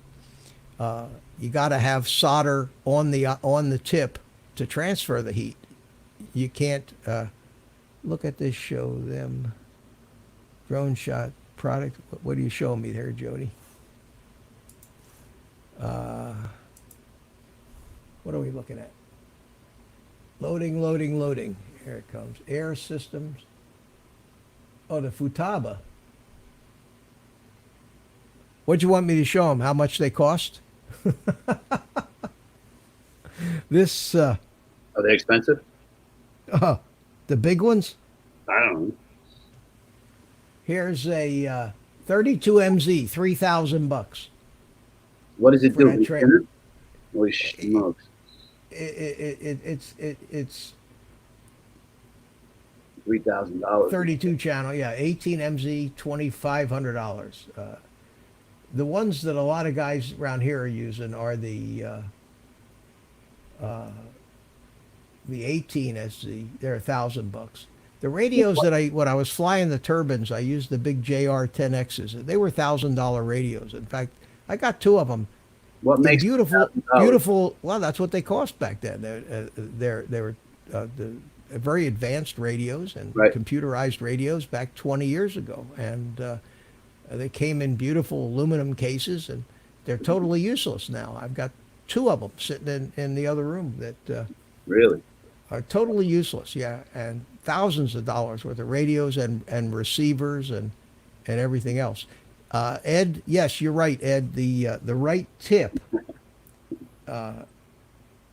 all innuendo aside, is very important. I can't believe Mitch just said that. I'll be right back, Mitch. I'm getting a drink. Okay, and the soldering tip that I use is this one here. Carlos, sounds like somebody's stealing your car. Let's see, where are we? There we are. This is the tip that I use. And the reason that I use this tip is because you can get with the very edge where it comes to a point, you can get right down on those tiny little pads. But if you're soldering a 16 gauge battery wire, you have the whole flat that you can use and transfer just a ton of heat to it. So you can be very delicate with just the little pointed edge, or you can turn the flat. And for me, I've got a whole bunch of tips, but this is the one that I found for the really small boards. And if you want to, the relative size of this, if you look at my finger, is pretty small. It's not really that big, but that's the tip that I use. A chisel tip.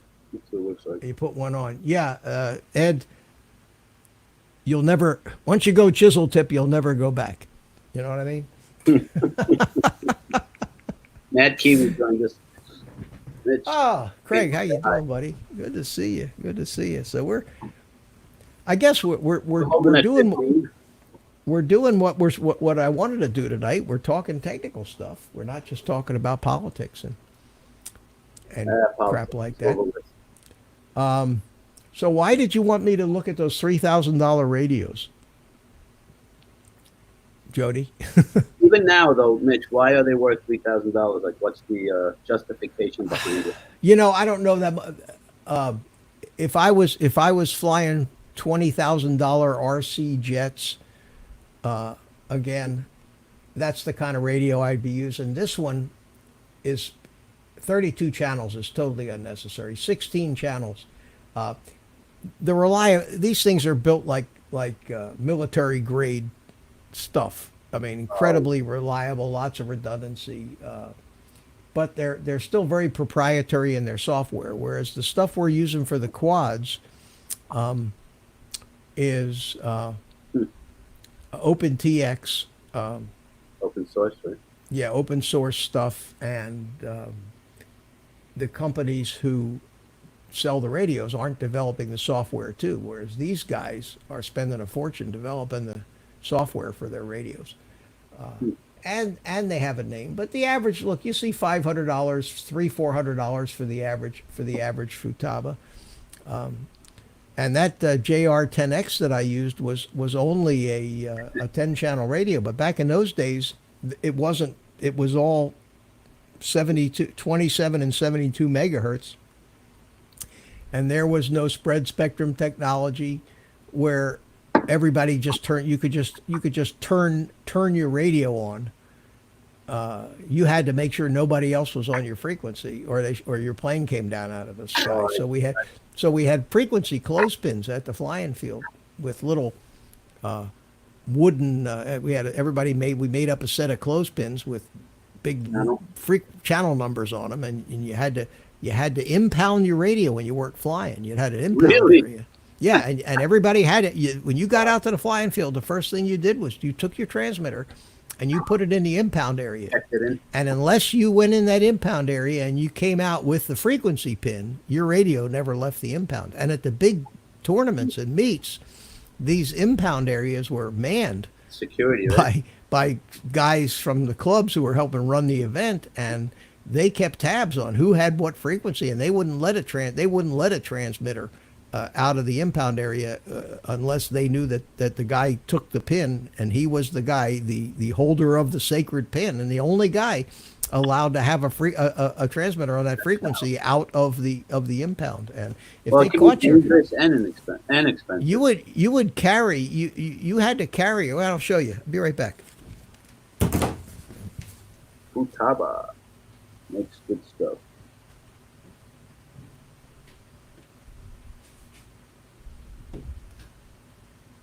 One thumbs down. How rude. No, I got him in the other room. I was going to show you what. And It's way back in the other end of the house. But the aluminum cases that these transmitters came in would cost $200 today, if just to buy the case. And they came in these cases.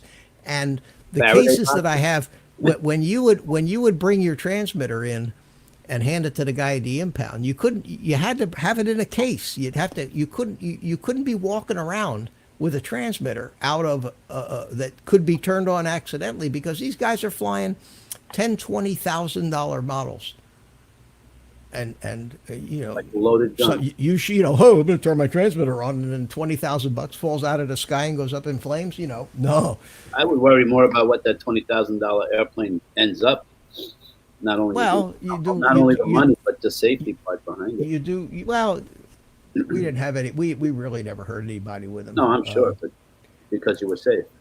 But it protocol. You'd get there and you'd have the transmitter to case. You'd go to the impound area. This is at the big meets. And this is not normally at the club flying field. They just had a big area with the shelves where when you got there, you put your transmitter up and you self-policed it. But at the flying events, the first thing you do is they put a tag on your transmitter case.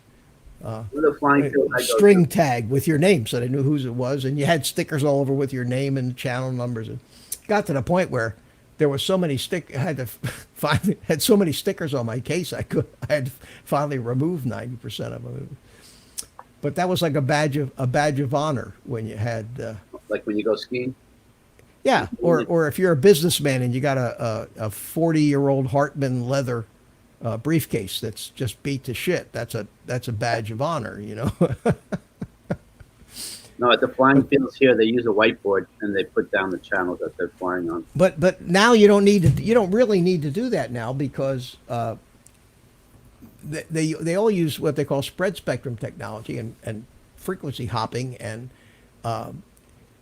you can't when you turn on, it grabs it has unique identifiers, and it's all digital, and you won't step on anybody, just like one cell phone won't step on another. One cell phone won't step on another cell phone. Anybody, you can have 5 drone pilots go out there with their radio transmitters, and everybody turns on, no problem. It's the analog feeds where we could step on each other if we're all on the same video channel, and that's a problem where carelessness could hurt you. Where you're on channel F3, for example, and you're up there flying, and some fool comes. I have experienced it. Yeah, some fool comes and doesn't know what channel he's on. He's got his transmitter set to 800 milliwatts. Turned the FPV car on. He wasn't even flying. And plugs in, and all of a sudden and we talked about that last week. We talked about that last week, about how you end up blind, which is why I really like the idea of iNav and the oh shit switch, where it has GPS and it will actually return to home and land, or even the GPS rescue in Betaflight. Now, Betaflight does have a rudimentary version of the GPS stuff that they have in iNav. It doesn't automatically land itself, but it's called GPS rescue. And when you fail safe, and what a fail safe is, for those of you who don't know, is when you're flying your quad with your radio and you fly out of the range of the radio, and guys do this with the Mavic all day. It just loses the signal. The radio goes into what they call fail-safe, and you have to tell in Betaflight your quad, when you set it up, what do you want to happen when it fail-safes, and ideally, drop. The only one choice you have with most quads is a choice called drop. And what drop means is exactly what it says. Shut the motors off and fall out of the sky, because believe it or not, that's the safest thing that could happen when you can't control your quad anymore. Now, what more likely will happen to you when you're flying your quad, and that's why, for example, on my radio here, the radio comes with this 2.4 gigahertz system in it. But then I have a module in the back, and that's an R9 module, a FreeSky R9 module, and that's down at a lower frequency. That works around 900 megahertz, which means the lower the frequency, the further a signal will propagate. That's why 2.4 gigahertz will get you further than 5 gigahertz. Well, in this case, it's 900 megahertz, and it's got a range of 6 to 10 miles. So the likelihood of me flying my quad, plus it's power adjustable. I can adjust the power at a 1 watt, 500 watts, and all that is set up in it's even got a setting that's an automatic power adjustment. And what it does is, you get a telemetry reading back from your quad called RSSI, relative signal strength.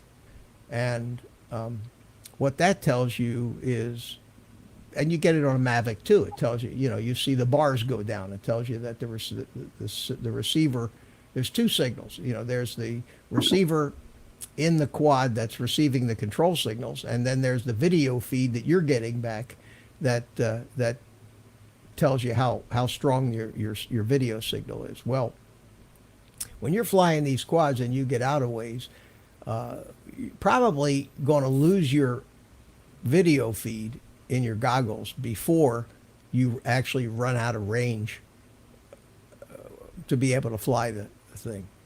But it doesn't matter to you because if the thing is out of your line of sight, or you don't know how to fly a quad line of sight real well, especially if it's just a tiny little dot way out there and you don't know which way it's coming or going, you're in trouble. So if it does fly out of radio range, and it can on the 2.4, especially the little micro, the little, you've probably had fail safes on your Tiny Hawks, Just haven't about you? everything. No, not on the Tiny Hawks ever. Oh, actually, once. Yeah, I had a couple of fail safes on the first one I had. You tell it in the beta flight when you program it. You tell it, well, what do I do when I fail safe? Well, you drop out of the sky, and it just shuts the motors off, and down it goes. If you're not too far away and you lose your goggles, and you think you can take your goggles off, and you think you might be able to actually fly the quad back line of sight, and you're not over anything that you're really going to hurt, one thing that you can do is immediately switch the quad into angle mode and give it some throttle. Go up. Because what will happen is, when you put it in angle mode, the quad will level out. Whereas if you're flying around in acro mode, you don't know which way it's heading or what angle it's at. But at least if you click the switch and put it in angle mode, it will level out. And if you do give it the throttle, it's going to go up. And maybe there's a chance if you take your goggles off, it's not too far away. You can see it, and by moving your sticks, you can see, well, and I move the stick this way, the quad goes that way, so I know which way it's facing, and figure it out and bring it back. That's not very likely. Now this, I know how to do this because I was the guy at our club flying field that the guys would come running when they flew their model airplane so far away they could hardly see it, and didn't know whether it was coming or going. And they were scared out of their pants. They come running over, help me, and they throw the transmitter at me. I grab the transmitter, and I see this little dot out there. And the first thing I got to figure out is which way is it going. So I got pretty good at, putting a little stick input in and see which way it moves, which way in the sky. And then I said, okay. And finally, I got it now figured out that it's pointed towards me, and just kind of hang on until I can see the thing again. And I usually was able to get them back, but that's something that's tough to do. So if you got a quad and it flies away and you fail safe, it's going down, and then you just got to go look for it. The reason that I like the GPS rescue is that you have a little GPS module on the quad, and here's on this quad here, there's the GPS module right out there on the arm. See it? Mm-hmm. And it's wired into the flight controller, and it's got to see the sky, and that's why we mount them out here on the arm, because it's in a good place and the prop doesn't block it. But if you try to mount it anywhere on the quad body, especially if you have a top mounted battery, you can mount them in the back. But I've found they work pretty good out here. In beta flight, there's a fail-safe setting called GPS rescue.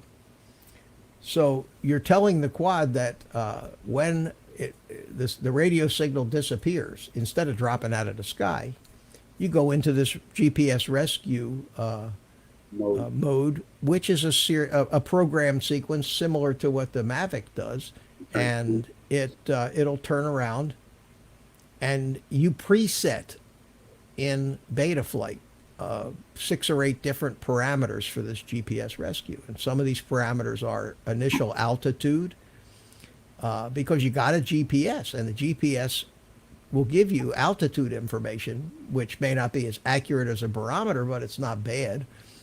Within 10 feet, maybe 20 feet, but if you're up at 200 feet high, that's great. And it knows heading. If it's moving, it knows which way it's going. GPS does. And it stores the home point when you arm the quad. The downside of that is you have to wait, like a Mavic, for the GPS to acquire a satellite fix. Which usually it requires a certain minimum number of satellites, and that's one of the variables you put in there. 8 satellites, 6 satellites, but 6 satellites. What? What does it usually take to get those satellites? Well, I set it at 6. Now minute? these little GPS modules not only use the American GPS, but they use the GLONASS, the Russian one too. So you might have 18 satellites. You get an enormous number of satellites. But I'm saying it takes you, what, about a minute, 30 seconds to? Yeah, the first time you do it, it takes a few minutes, but once it knows where, like any GPS, once it's got to fix it, remembers it, and next time it happens much faster. But anyway, it won't let you arm until it gets the fix. That's one of the things about the when you have GPS rescue on there. One part of the using it is the fact that it restricts it won't let you arm because it needs to know where the home point is or it's going to be useless. So you plug the quad in, it requires the home point, and you arm your quad and you go fly away.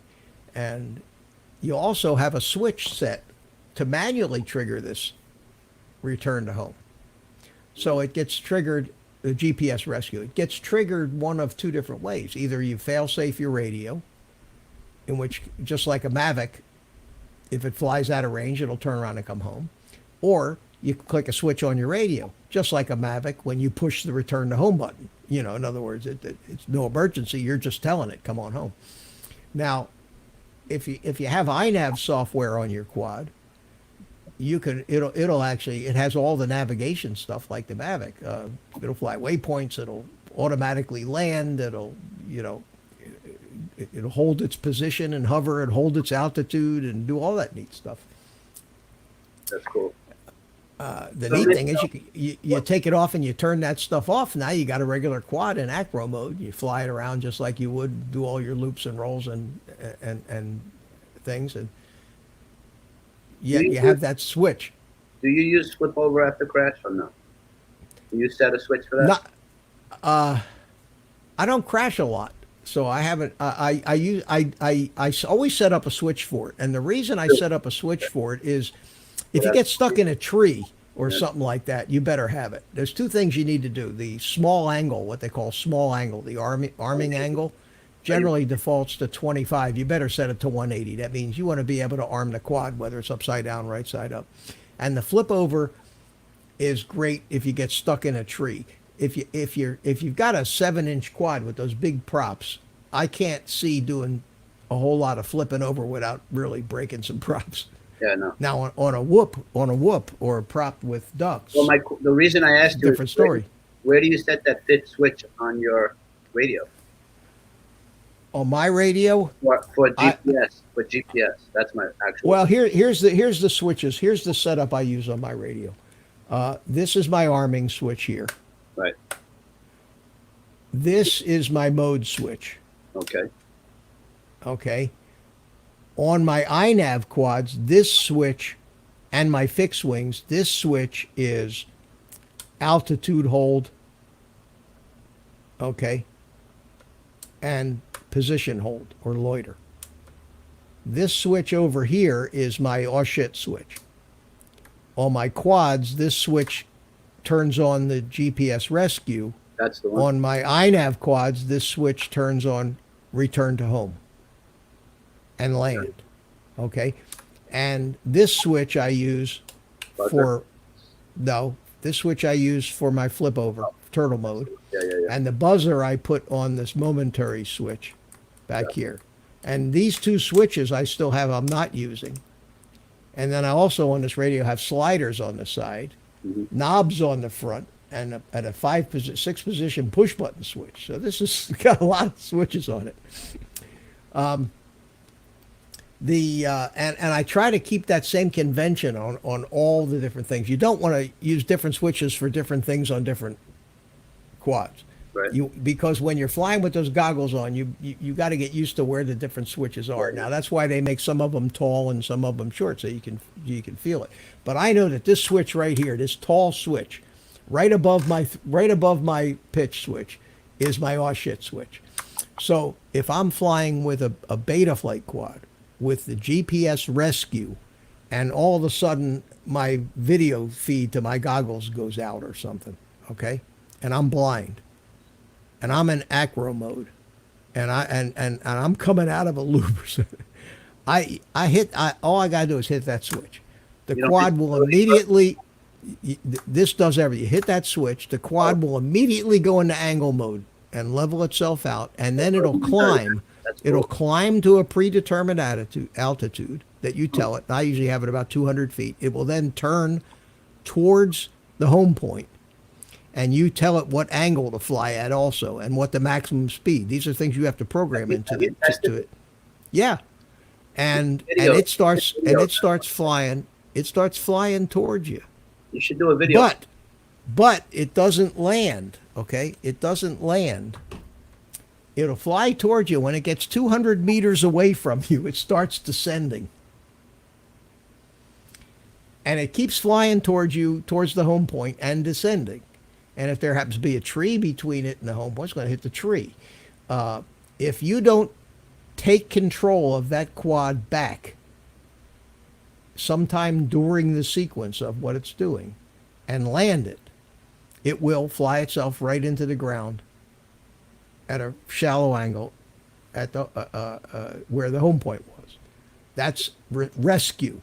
It's not really return to home. It's called rescue mode. Now, here's the theory. You're flying. One of two things is going to happen that will cause you to need the rescue mode. You're going to lose your eyes, or you're going to lose your radio signal. Both of those things are normally caused by the quad being too far away from you. So when this thing automatically goes into rescue mode and turns around and starts coming back and starts getting closer to you, odds are you're going to get both of those things back. You're going to get your radio control back, and you're going to get your goggle feed. When that happens, Take back control. you turn off the aw shit switch and continue to fly. Right. If it never happens, you'll hear your quad. You take your goggles off, Look for it. and you look at the quad, and you land it line of sight, which is why it helps to learn how to fly line of sight. Now, INAV, Jody was saying, and I have INAV on one of my Tyro 129s. The same philosophy, except when I hit the switch, it's not a GPS rescue switch. It's a return to home and land.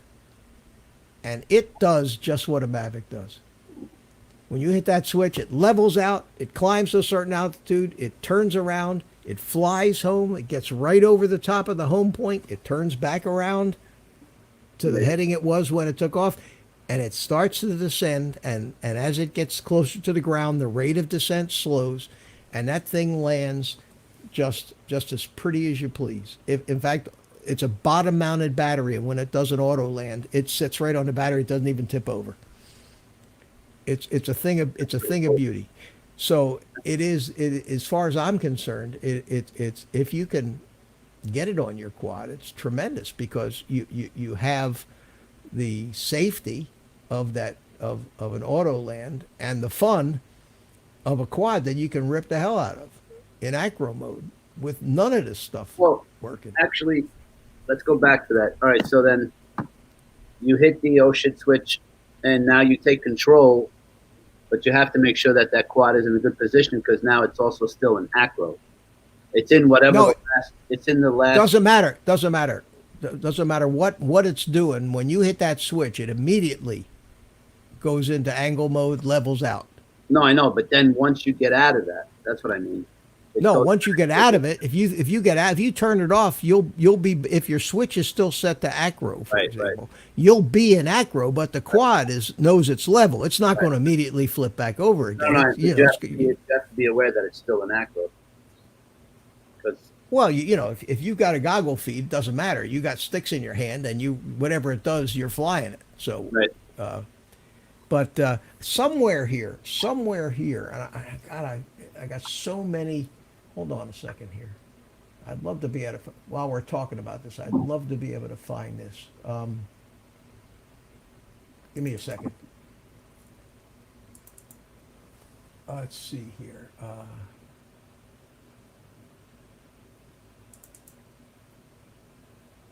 Is this it?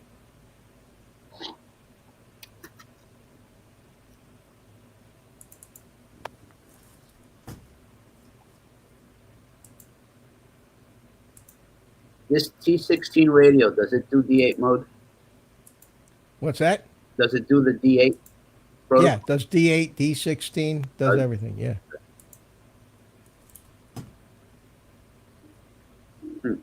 That's not the one I want. Looking for a video? Yeah, I'm looking for.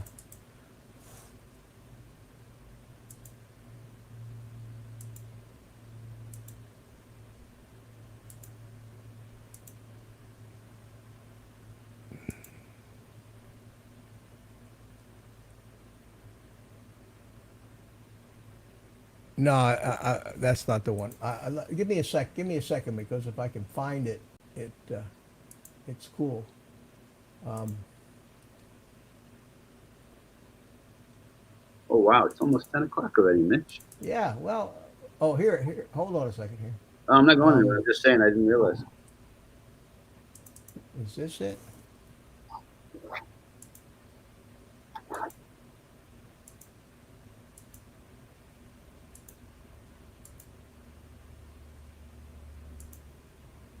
Have a good night, Mitch. He's got to run.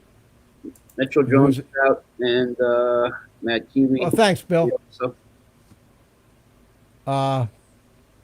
Thursday next. Yeah, week. I think this might be it. Okay, here we go. This is. I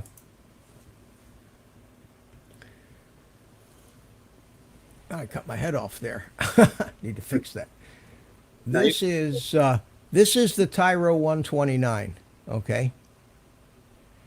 And there I just put it in acro mode. Okay.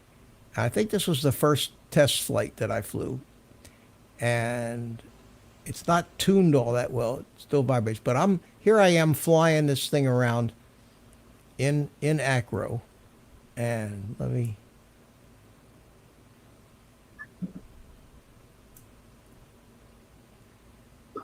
So obviously you can see that that's acro mode, right? Yep.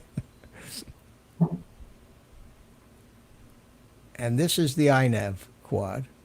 So I'm flying it around. Oh, look, I did a roll. We have You Do It just joined us. Oh, how you doing? He's been here before. Yes, he has. So here we go. And at a certain point here, I decide I'm going to test the return to home, okay? And it'll be real obvious when I hit that switch. Levels out. Well, no, because don't forget it's the camera will tilt way up because it's got a camera angle on it. So when the quad levels out, of course, it's going to look up at the sky. Is that it right there? No, you'll see it. You'll see it. That's just me flying. I think this was the first flight I ever put on this quad, maybe the second flight. And this is the 7-inch Tyro 129.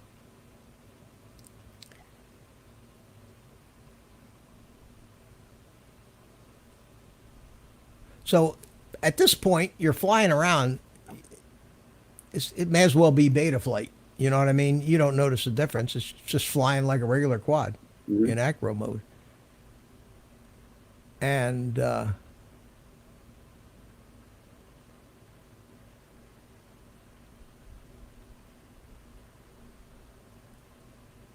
there, that was it right there. I think that was it right there. Yeah, see it? It's flying right back to my car. See my car up there? Mm-hmm. By that building? Yeah. So it's in return to home right now. So it's going to get over the home point, and you'll see it'll do a 180. See, it stopped, it slowed down, and the nose went up. See, and now it's descending all by itself.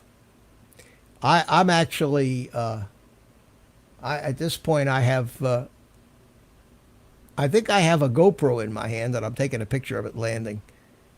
But I didn't even have the transmitter in my hand or the goggles on. And it actually just came right down all by itself and landed pretty as you please. How cool was that? And that was a great landing. It was perfect. And I mean, this is a bottom mount battery. hold on a second here. Where was that? Where was that? So I think that this iNav, and a lot of guys think so too. But you really don't see a lot of guys using it. Let me see. Where is this? It was was this it here? This might have been the. That the 79.99, the Tyro 79 that cost you 99 or something to that effect. No, this is the Tyro iNav. This is the 129, but no, that's not the one I want. Let me hold on a second. That is the 129. Yeah, that's the Tyro 129. I didn't see the props before in the other video. Oh, wait a minute. I don't. No, see this that has got the blue. This has got the blue props. Oh, Yeah. that's because this is the goggle. This is the FPV feed. The camera's much lower. What Okay. you were looking at before was the GoPro, sitting I up got on you. top. I got you. Yeah.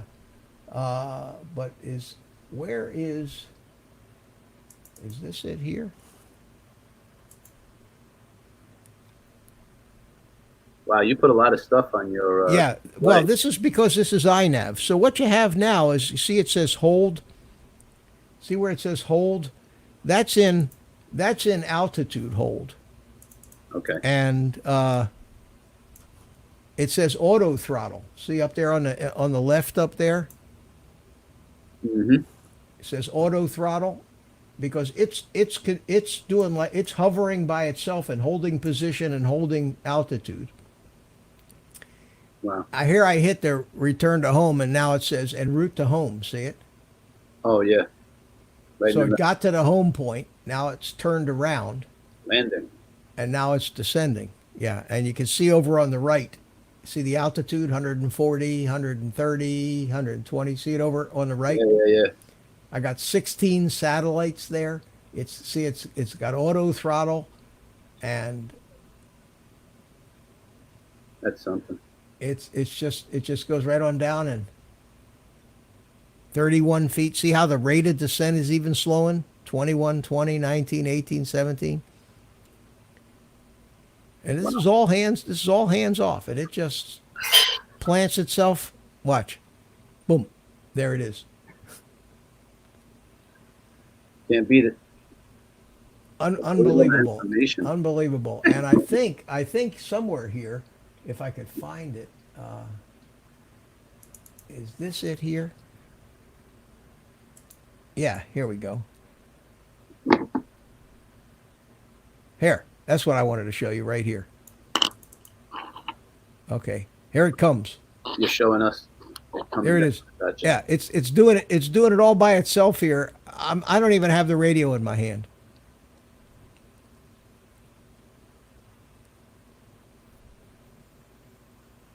Wow. And that's a big quad too. Yes, That's it a is. 7-inch. Yeah. And the props shut down and everything. Off? It's supposed to, and the first time I did it, they did shut down. I may have changed something. I manually disarmed it there. That was my first iteration of the DJI analog mod. But yeah, that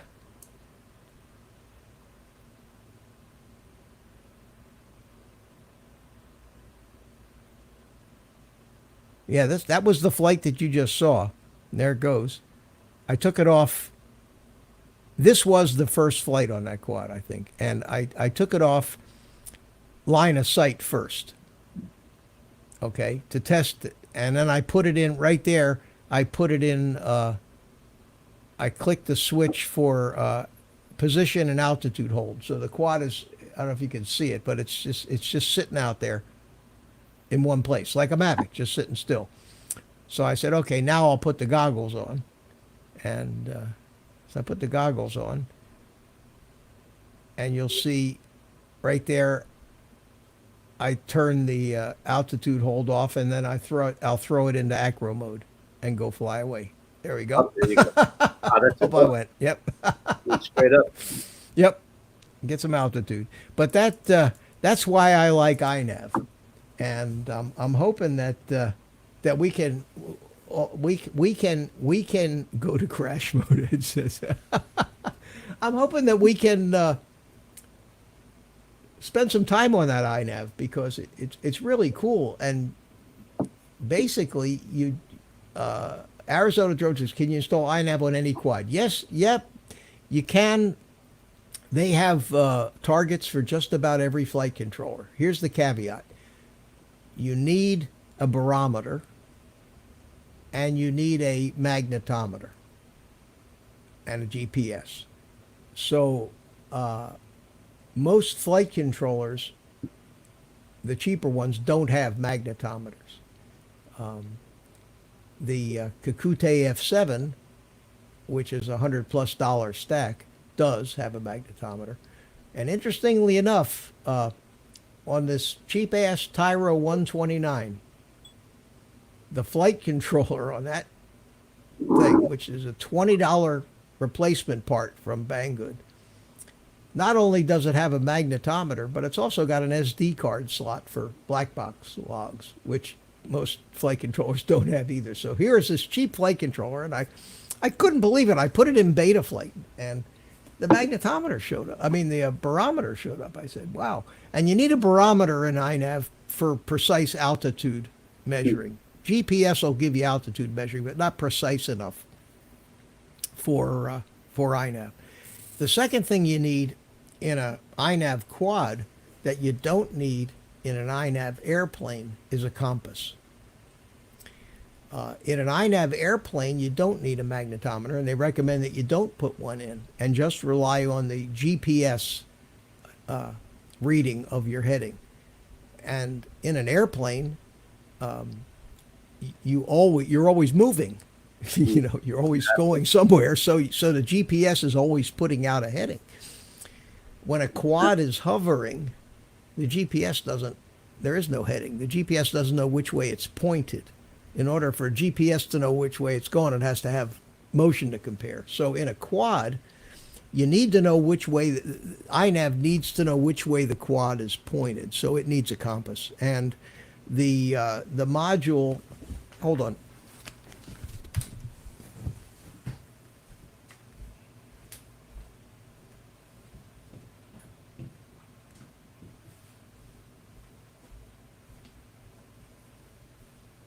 Going to go get this 129. The module that I use is this. Wow. It's a Oh, you put that on there? BN 880, and then for $10 or so they sell these aluminum and carbon fiber posts. They're a little longer. I cut them down, and you can screw them to the quad. Wow. And this has both the GPS and the magnetometer in it, and I think it's about $18. And then all these things just wire into your flight controller. The GPS goes to a UART. The magnetometer goes to one of the I2C bus pads, which usually are labeled SCL and SDA. It's real easy to figure out, real easy to wire up, and then you just mount this on top, and It's like a periscope. yeah.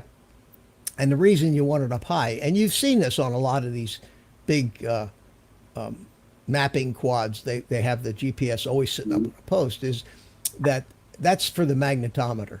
That's for the compass. It needs to be away from any mechanical, electrical noise. So get it up about that high, it works fine. And I mean, it is dead nuts accurate. When I'm looking at the iNav configurator screen, it tells me the heading that this is reading, and as you move it, you'll see that. Oh, wow. Yeah, just right on the money. So so you need one of those, and you need a flight controller with a barometer. If you've got that, you've got everything you need for iNav, and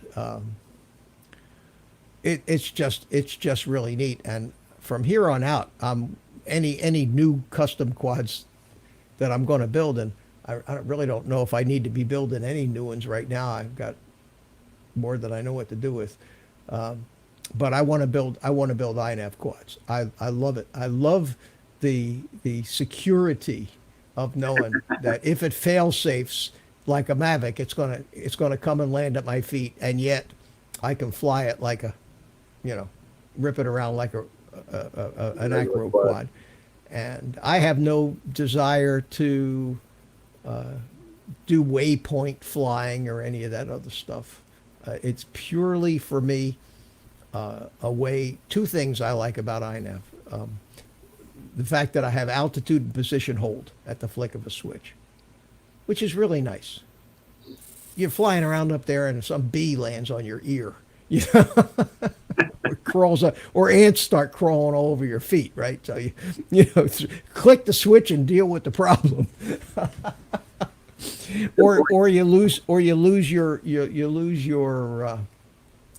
your video feed for some reason. Maybe it's just a failure. Maybe a wire broke or something. But knowing there's that switch. So on the quads that I build that run beta flight, I use GPS rescue on most of them. And all you need to use GPS rescue is one of these little $15 GPS modules. And every flight controller, they wire up to a UART. And generally you have some flight controllers are skimpy on UARTs, but generally they'll be enough. You're going to want one for smart audio usually. If you're using the DJI system, you need a UART to hook the air unit into, so that it can get information about when it's armed and OSD information. But you can generally. I'm sorry. Any weight to that stand? No, it's not very heavy at all. So I want to. It's saying that might affect your rolls. No, not at all. Not at all. That you saw those rolls that I just showed you, but I had those rolls in that was done with the Tyro. Here, I'll go get it. Hold on. I can't have everything here in my office. You know what I mean? No problem.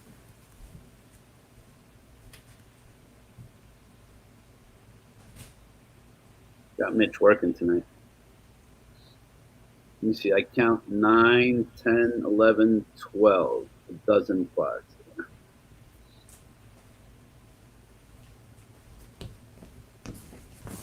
gonna have to move the picture soon.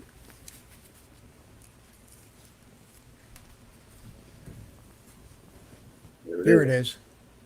This is just a standard Tyro 129, and I just bolted that.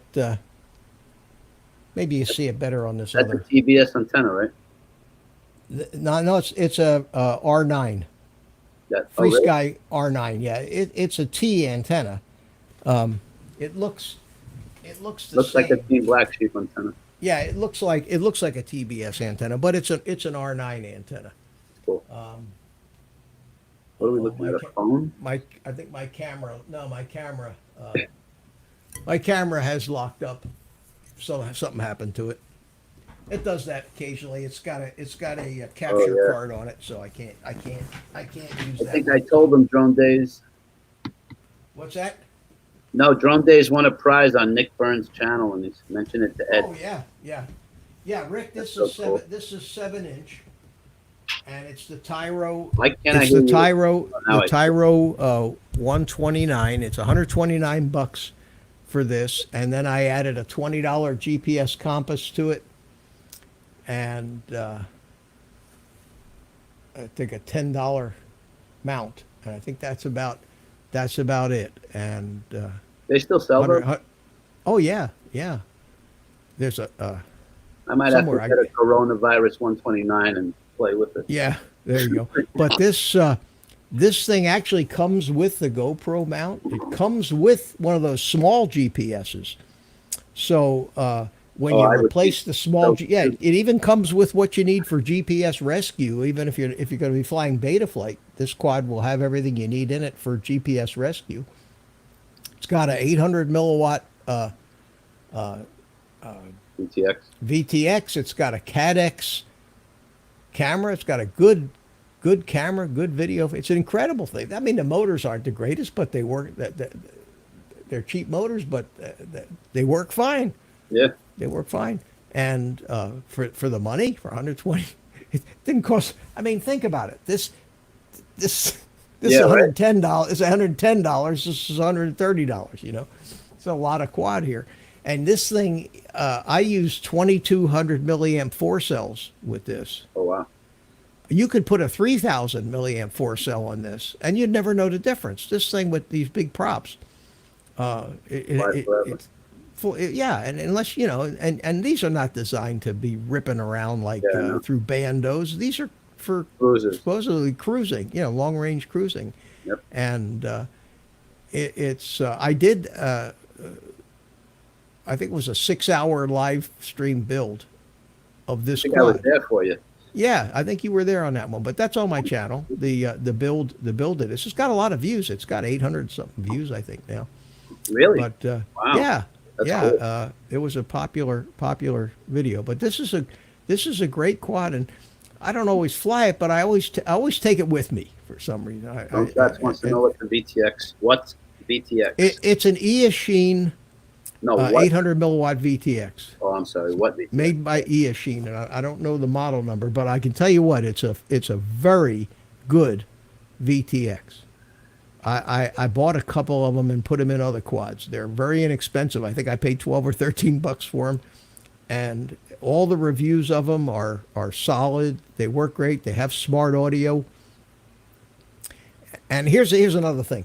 They have smart audio, but they don't give you in the connector. They didn't give you the wire for the smart audio. It only had 3 wires instead of 4. So that's where having those kits with the wires, with the pins and all that, I was able to make to fix the plug and add the 4th wire to it. So that's where having that stuff comes in handy. And I also put a lost quad buzzer on here. The That's ones, the without a beepers that have their own little This has its own battery in it. So if the thing crashes and throws the battery, this thing has a bright light on it and a awfully loud buzzer, and it'll start making noise. But it's a good flying quad, and it flies great on iNav, and when you're new like me, having those Little fail safes, let's call them, the fallbacks, the oh shit switch, which is the best way to say it, is great. Now, this is analog, and I got to tell you though, I'm totally and completely spoiled by the DJI digital system, and it would just be an awful lot of money at $180 a whack for air units to try to put them, and you couldn't fit the. See, that's just it. On a quad like this was not designed for the DJI unit. It would be really kludged up to try to fit it on there. So most of my quads are still analog. Of course, all the little tiny ones are analog. So, but I seem to do 60 or 70% of my flying. I always seem to grab the quad with the DJI one in it. For Can't blame it. if I go out there and I say, oh, what do I want to fly? I end up flying the DJI. At any rate, guys, we went a long time tonight. I hope that this is entertaining, if not informative. Again, I'm not a Joshua, not Joshua Bardwell. I'm not FPV know-it-all. I'm a beginner. I've been doing this almost a year.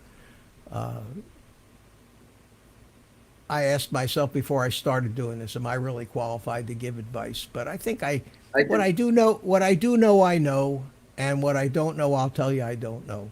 And if that's okay with you, it's okay with me. I think that's honest. I don't know is the best answer sometimes. Yeah. I go to stores sometimes. I ask people, that work there, do you know where something is?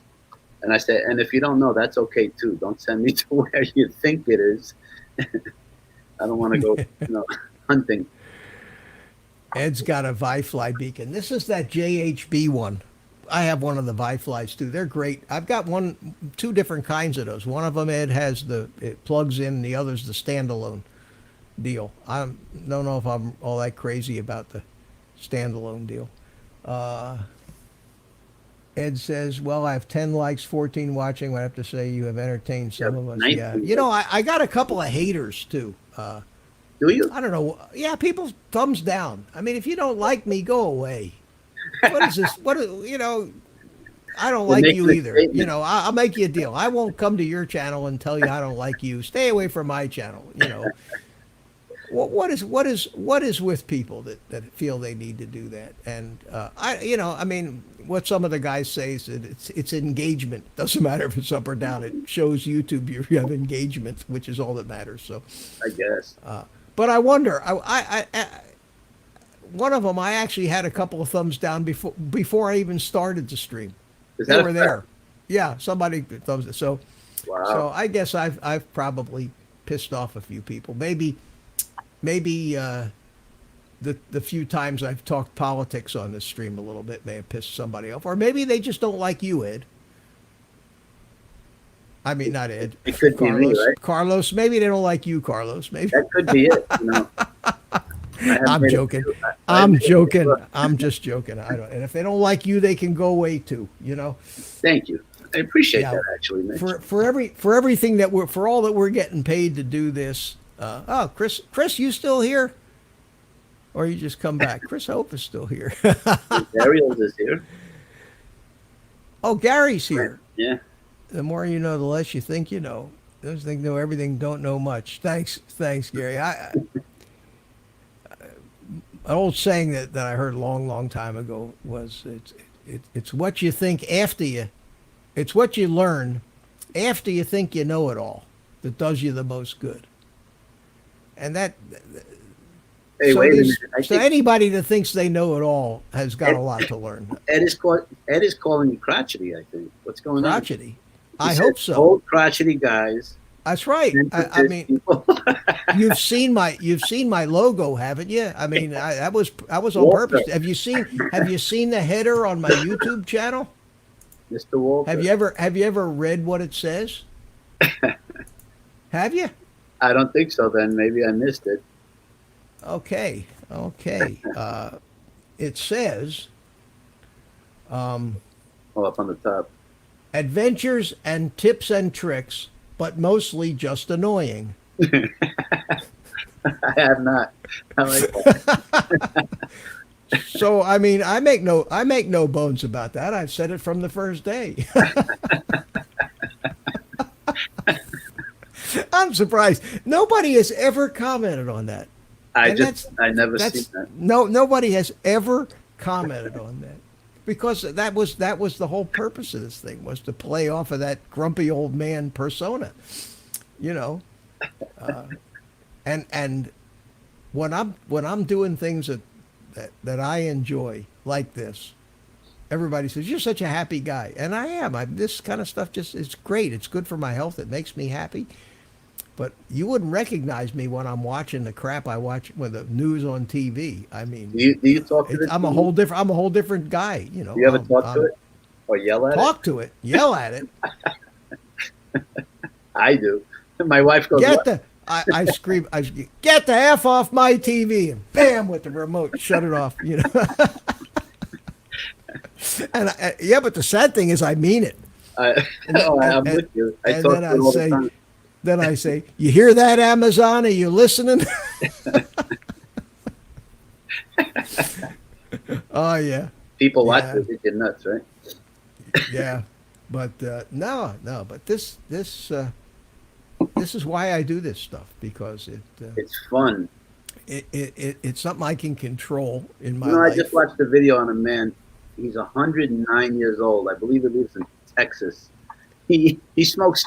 He reminded me. He smokes 12 cigars a day. He goes, just don't inhale. He eats ice. Well, none of us inhale cigars. I don't inhale cigars. No, I know, but I'm just saying. And he eats ice cream every day and everything. He just everything that you wouldn't think would be healthy. He's on it. Well, and 109. I love it. I ought to do a live stream on health and diet. 40, almost 50 years I've been studying it, because I'm a fat person. I was a fat kid. Really? Oh yeah, I could weigh 250 pounds in a minute. I weigh I would never 160. know that looking at I you. weigh 100. Well, because I know the reality You of learn. how to eat. Yeah, and Mikey, I watched Mikey this morning. He was doing his treadmill thing, you know, and he says to me, and he's complaining. He says, "I keep doing this, and I keep, working on a treadmill. I'm not losing any weight. I'm not losing any weight." Treadmill, you'll So be there so he forever. comes on. So he comes on this morning, and he says, "I'm going to eat my perfect breakfast. I'm going to have a banana, some berries, and a bran muffin." So I type in the chat. I said, "No wonder you're not losing any weight." What, 2,000 calories right I there. said, "No, you're eating all sugar. You're eating 100%. Well, then he comes on and says, "Yeah, but it's natural sugar. It's not fat." And I'm going to myself, "Oh, Mikey, you're killing yourself. You know Still what? have to burn You're killing yourself. If I want to help him because everything like you said, everything that's conventional wisdom is wrong. Yep. It's 100% out of eat bacon and eggs. Eat I do. meat. Eat I fat. do. Go out of your way to eat fat. The more fat you eat, the better, the healthier you're going to be. This bullshit about fat and cholesterol and all that stuff causing heart disease is a wives' tale. It's the other way around, and there's proof out there that it is. But they won't tell you that because that's not what the government. There are two movies that you can find out there. One of them, I think they're either on Amazon or Netflix. One of them is called simply Fat, F-A-T. It's a documentary. And the other is called The Perfect Human Diet, or In Search of the Perfect Human Diet. And those two movies will straighten out anybody about it. Yeah, Chris Hope says sugar is sugar, period. And I'm trying to tell Mike that. I'm saying, Mike, it doesn't matter if it's a bread or a potato or a quarter cup of table sugar. It is the same stuff. Carbohydrate. Eggs and sausage, bacon and eggs. I eat nothing but protein and fat and low glycemic carbs, like vegetables and things. The like other that. thing he But, does is drink a lot of milk, which I do. well, milk is okay as long as it's whole milk, not skim I milk. drink whole See? milk. I always Yeah, drink. you have to, because skim milk is sugar without the fat, and whole milk is got the lactose, which is sugar, but it has fat. At any rate, I think that'd be a great topic for a stream one night. Let's talk about healthy eating, because there's so much information about it now that wasn't known, and yet once something gets entrenched, once an idea gets entrenched, it becomes a reality. And the fact that people think eating fat is bad for them is a reality that's in their mind, but it's exactly 180 degrees wrong. And it's why so many people today are diabetics, because they followed this advice to the letter. They ate all the healthy grains and cereals and whole wheat this, and all that stuff is poison. You go to any out of the way backwater town in Tennessee, to the diner in the morning, and you see tables full of 100-year-old skinny old guys eating half a pound of bacon and 6 eggs. And I think you should say thank you to Miss Southern Belle there. oh, Miss Southern Belle, thank you so much, sweetie. Thank you. Hey, thank Miss, you very you own much. a microwave? Do I what? Own a microwave. Yes, I have a You microwave. use it? You use it? I heat up coffee with it, and I do cook like frozen mixed vegetables, Oh, you because like- I do a lot of stir frying, and I'll mix some frozen vegetables in with it. But We got rid of that- ours. that's We about had it. one forever. That's about it. Yeah. Well, I listen, remember guys. I walking think into the microwave. I was walking near the God, microwave with a holy quart- cow, we got 18 people here now. What happened? I thought it was dwindled. We were down to about 7 or 8 or 9 people, and I said, Yeah. well, everybody's gone home. Let's call it a night. And now we got 18 people. Let me see who's in here that I haven't been paying any attention to. I think Night Train Chris showed up. Hope, Rick's here. Chris Night Hope. Train, Mike, how you doing, buddy? And Thanks Miss for coming Southern Belle. in. Yeah, we're just about to close it down, and Miss Southern Belle, thanks so much. Very, very nice of you. Brant, Gary, still here. Fructose intolerant. Yeah, well, that's a lot of people. And a lot of people are terribly addicted to sugar. Sugar is more addictive than cocaine, and that's another Yeah, what they're problem. saying, Mitch, they're just getting started, they say. Who's With your getting live started? stream. Oh, With your live oh, stream. you guys are. Yeah, you're getting started. I'm an old man. I'm tired. You know what happened to me? I'll tell you why I'm tired. You're supposed to be all saying in unison. Why are you tired, Mitch? Well, Why let are me you tell tired, you. Mitch? Thank you. Let me tell you. At 3:36 a.m. this morning, my fire smoke detector went off, Whoa. and it's connected to Simply Safe, my alarm company, Oh. which is monitored. Now, this is a smoke detector that had a false alarm about 6 weeks ago, right in the middle of the day. It just went off. And of course, when it goes off, it sends the signal to the central station. Do they call first or they So, come? oh, they call, yeah. So and you got to give them your secret Shriner's handshake password, you know. Right. I woke up, and you know, when you get bolted up by that screeching noise in the middle of the night, you know, it takes you a couple of seconds to figure out where the hell you are. So Yeah. I'm up, and I have my system armed in the home mode, which means the motion detectors are off, so I can walk around in the house when I arm it in a way. It has motion sensors all over the house, so you know, and I have cameras too. I have 2 video cameras and the Simply Safe cameras are nice because they have metal shutters that come down and cover the lens, and when they turn on, the covers open up. So you know when they're off, you know nobody can be spying on you. It's a pretty nice little setup. So the fire alarm goes off, the cameras open up, and it's because the idea is the central station can then look at the video and see if indeed there's a fire. You know. Okay, so the cameras come on. I'm hearing this thing is beeping like crazy.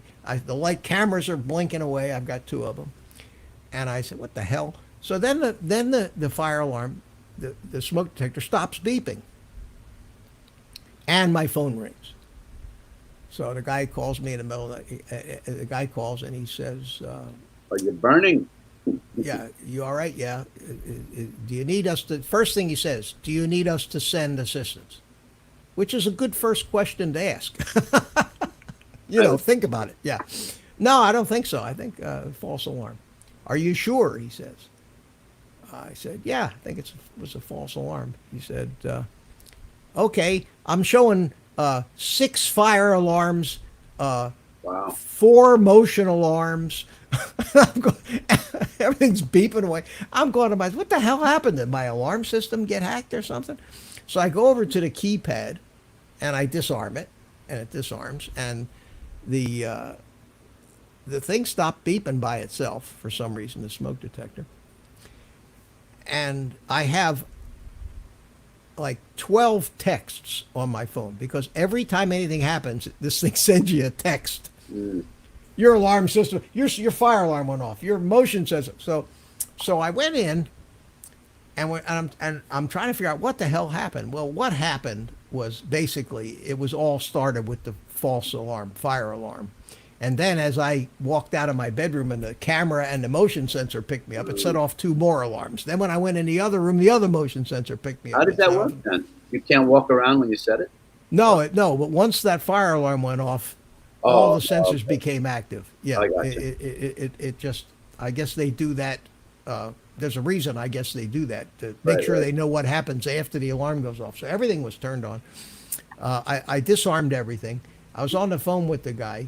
So then I got my keypad, and I see there's a little gear icon on the keypad, like you see for settings, you know. Yeah. So I hit it. It says, "There's an update available for your Simply firmware update." You know, shades of DJI. I said,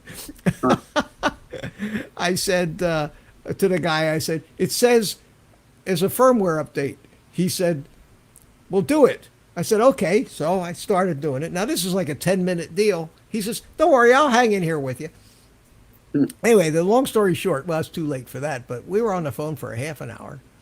And finally, and I watched, and then I could go back and watch the 5-minute video clips that the camera shot of the confusion, and then I really saw what had happened. I had a timeline of everything, and I could see me wandering around, and you could hear me tell the Echo to turn the lights on, and the lights came on, and so I called them today, and they're going to send me a new one, which is nice. Nice. Good company to deal with is Simply Safe. I've heard of them. Yeah, Blizzard they're pretty FPV good. joined you, Mitch. She's saying hello. Oh, Blizzard, how you doing? How you doing? Thanks for coming in. Back up Yeah, so to needless 18. to say, I've been up since 3:36 a.m. because I couldn't go back to sleep after that. So make sure you do the update. Yeah, that's right. You got it. That's how they get you to do the update is they set off your alarm system. Now, I had a funny feeling that smoke detector, they're so sensitive that you get a piece of dust in those things in the wrong place will set them off. And it's a good thing that they are. You definitely want them to go off. You want them to err on the side of that smells like smoke. Maybe maybe we should wake the guy up. So at any rate, that's why it's 20 to 11, and I'm starting to wear out here. And God, do I hate to close the live stream down when I got so many people in here, but. Had a good time tonight, guys, and I think that this is going to be a good thing, and I'm going to continue to do it. I thought I'd do a couple of them and see if anybody really cared, and I think that They keep coming back. I think we may have something of value, and I want to bring more people into the panel, people that are learning and people that are working on things where they can show. Ed should join us because he's Ed you should absolutely come into this panel. Jody, one of these days we'll get you in on one of these things, and we can talk about the different projects we're working on and different techniques and things, because I hope to I don't want to just be the teacher. I hope to learn. I learned something tonight. I learned there's a new radio out there that's going to make my new radio look like it's not the newest radio anymore. So then you still have that QX7 Plus? I still got the QX7S, yeah. I might have to buy that from you then. I still have it. But that thing costs more than the jumper. That was a $180 radio. But, it never hurts to have a spare. Don't you have two spares now? Well, no, I only have two of the open T, the jumper and I have 6 or 8 radios laying around here. No, not those. Radio. No, I have the jumper and the QX7S. Oh, I thought there was another one somewhere. No, I just bought the S first. I like the switch layout of it. Yeah. All right, Mitch. Then I'll say goodnight, and I'll. All right. Party. What does this say? Blizzard 3-inch AD HD. Ripsqueak. HD Ripsqueak. Is that little 3-inch with the DJI in it? Oh yeah. What's that? Yeah. With a V. Oh, I've got that. I've got that little 3-inch Acrobrat with the DJI, and it's the regular size air unit in it too. Did I just hear you say earlier that it's $180 for the air unit each? $179 the air unit with the camera. Yeah. Mm. But that little I actually took it out and flew that little Acrobrat with a 1300 milliamp 4-cell, which was twice the size of the 650 that I was using it. So here we got a little Acrobrat. Here we got a little Acrobrat with a 1300 milliamp 4-cell and the DJI air unit. Okay. And it was fabulous. Now, I'm not a ripper like a lot of these guys. But I mean, it flew great, and it flew for like 7 minutes with that battery. And it's a 3-inch quad. Nice.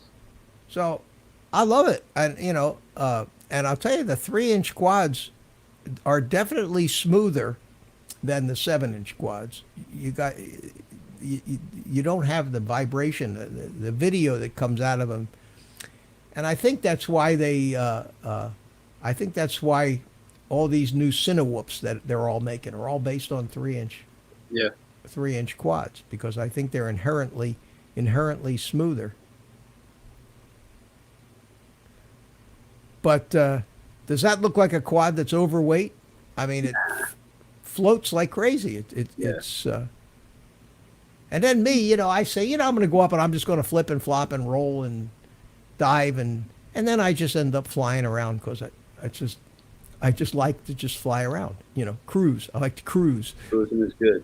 Yeah. But I won't make you watch this whole flight. I mean, this was a long flight, and a 1300 mil 4-cell on a 3-inch quad with the DJI system, and I'm using the it's got 1507 motors. I'm trying to, I don't remember offhand what the kV of them is, but they're 1507s, small motors. Well, you know, not that small, but and the little gem, I think they're gem fan props, 3-inch. Nice. And it just flies as nice. And the thing I didn't like about it was I didn't think, you know, I was trying to use the smaller batteries, figured it's a smaller quad, and you know, I got 3.5 minute flights out of it, and it had more than adequate power. So I said, let me try it with the heavy battery, but it moves along pretty good, doesn't it? Yeah, Yep. That's cool.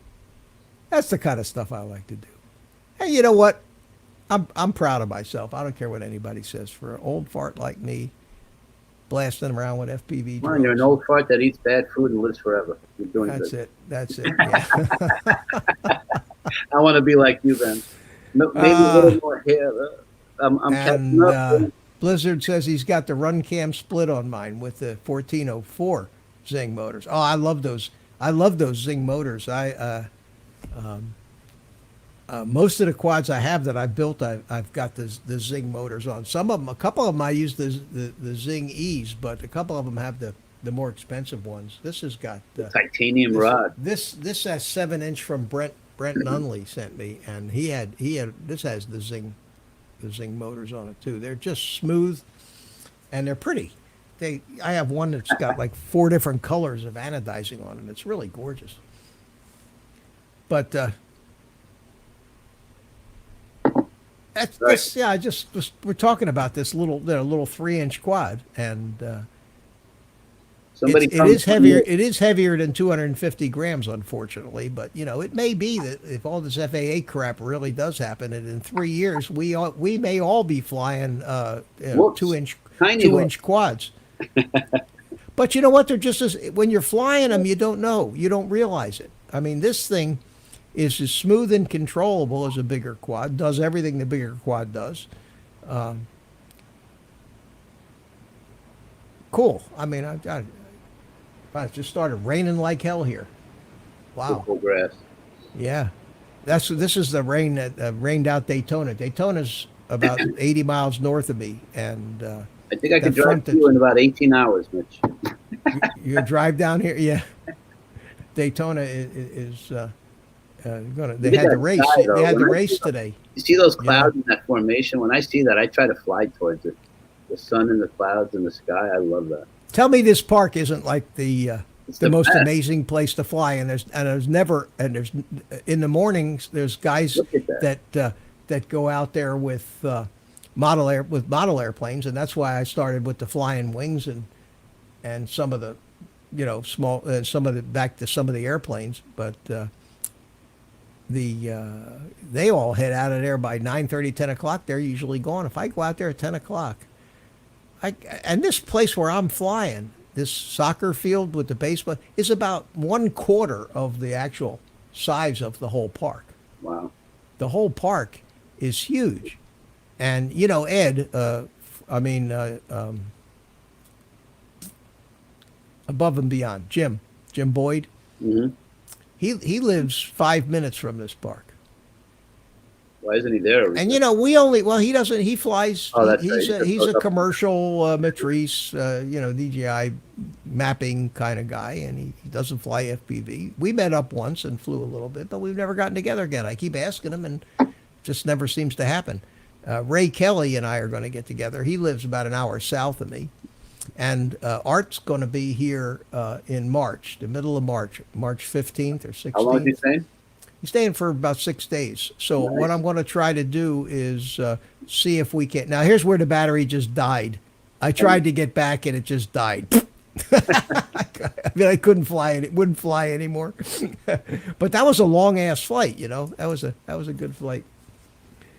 So That's the good I'm having adventures. I'm hoping tomorrow it was very windy today, and I'm hoping tomorrow is. Oh, you know what? You don't bother with conformal coating, do you?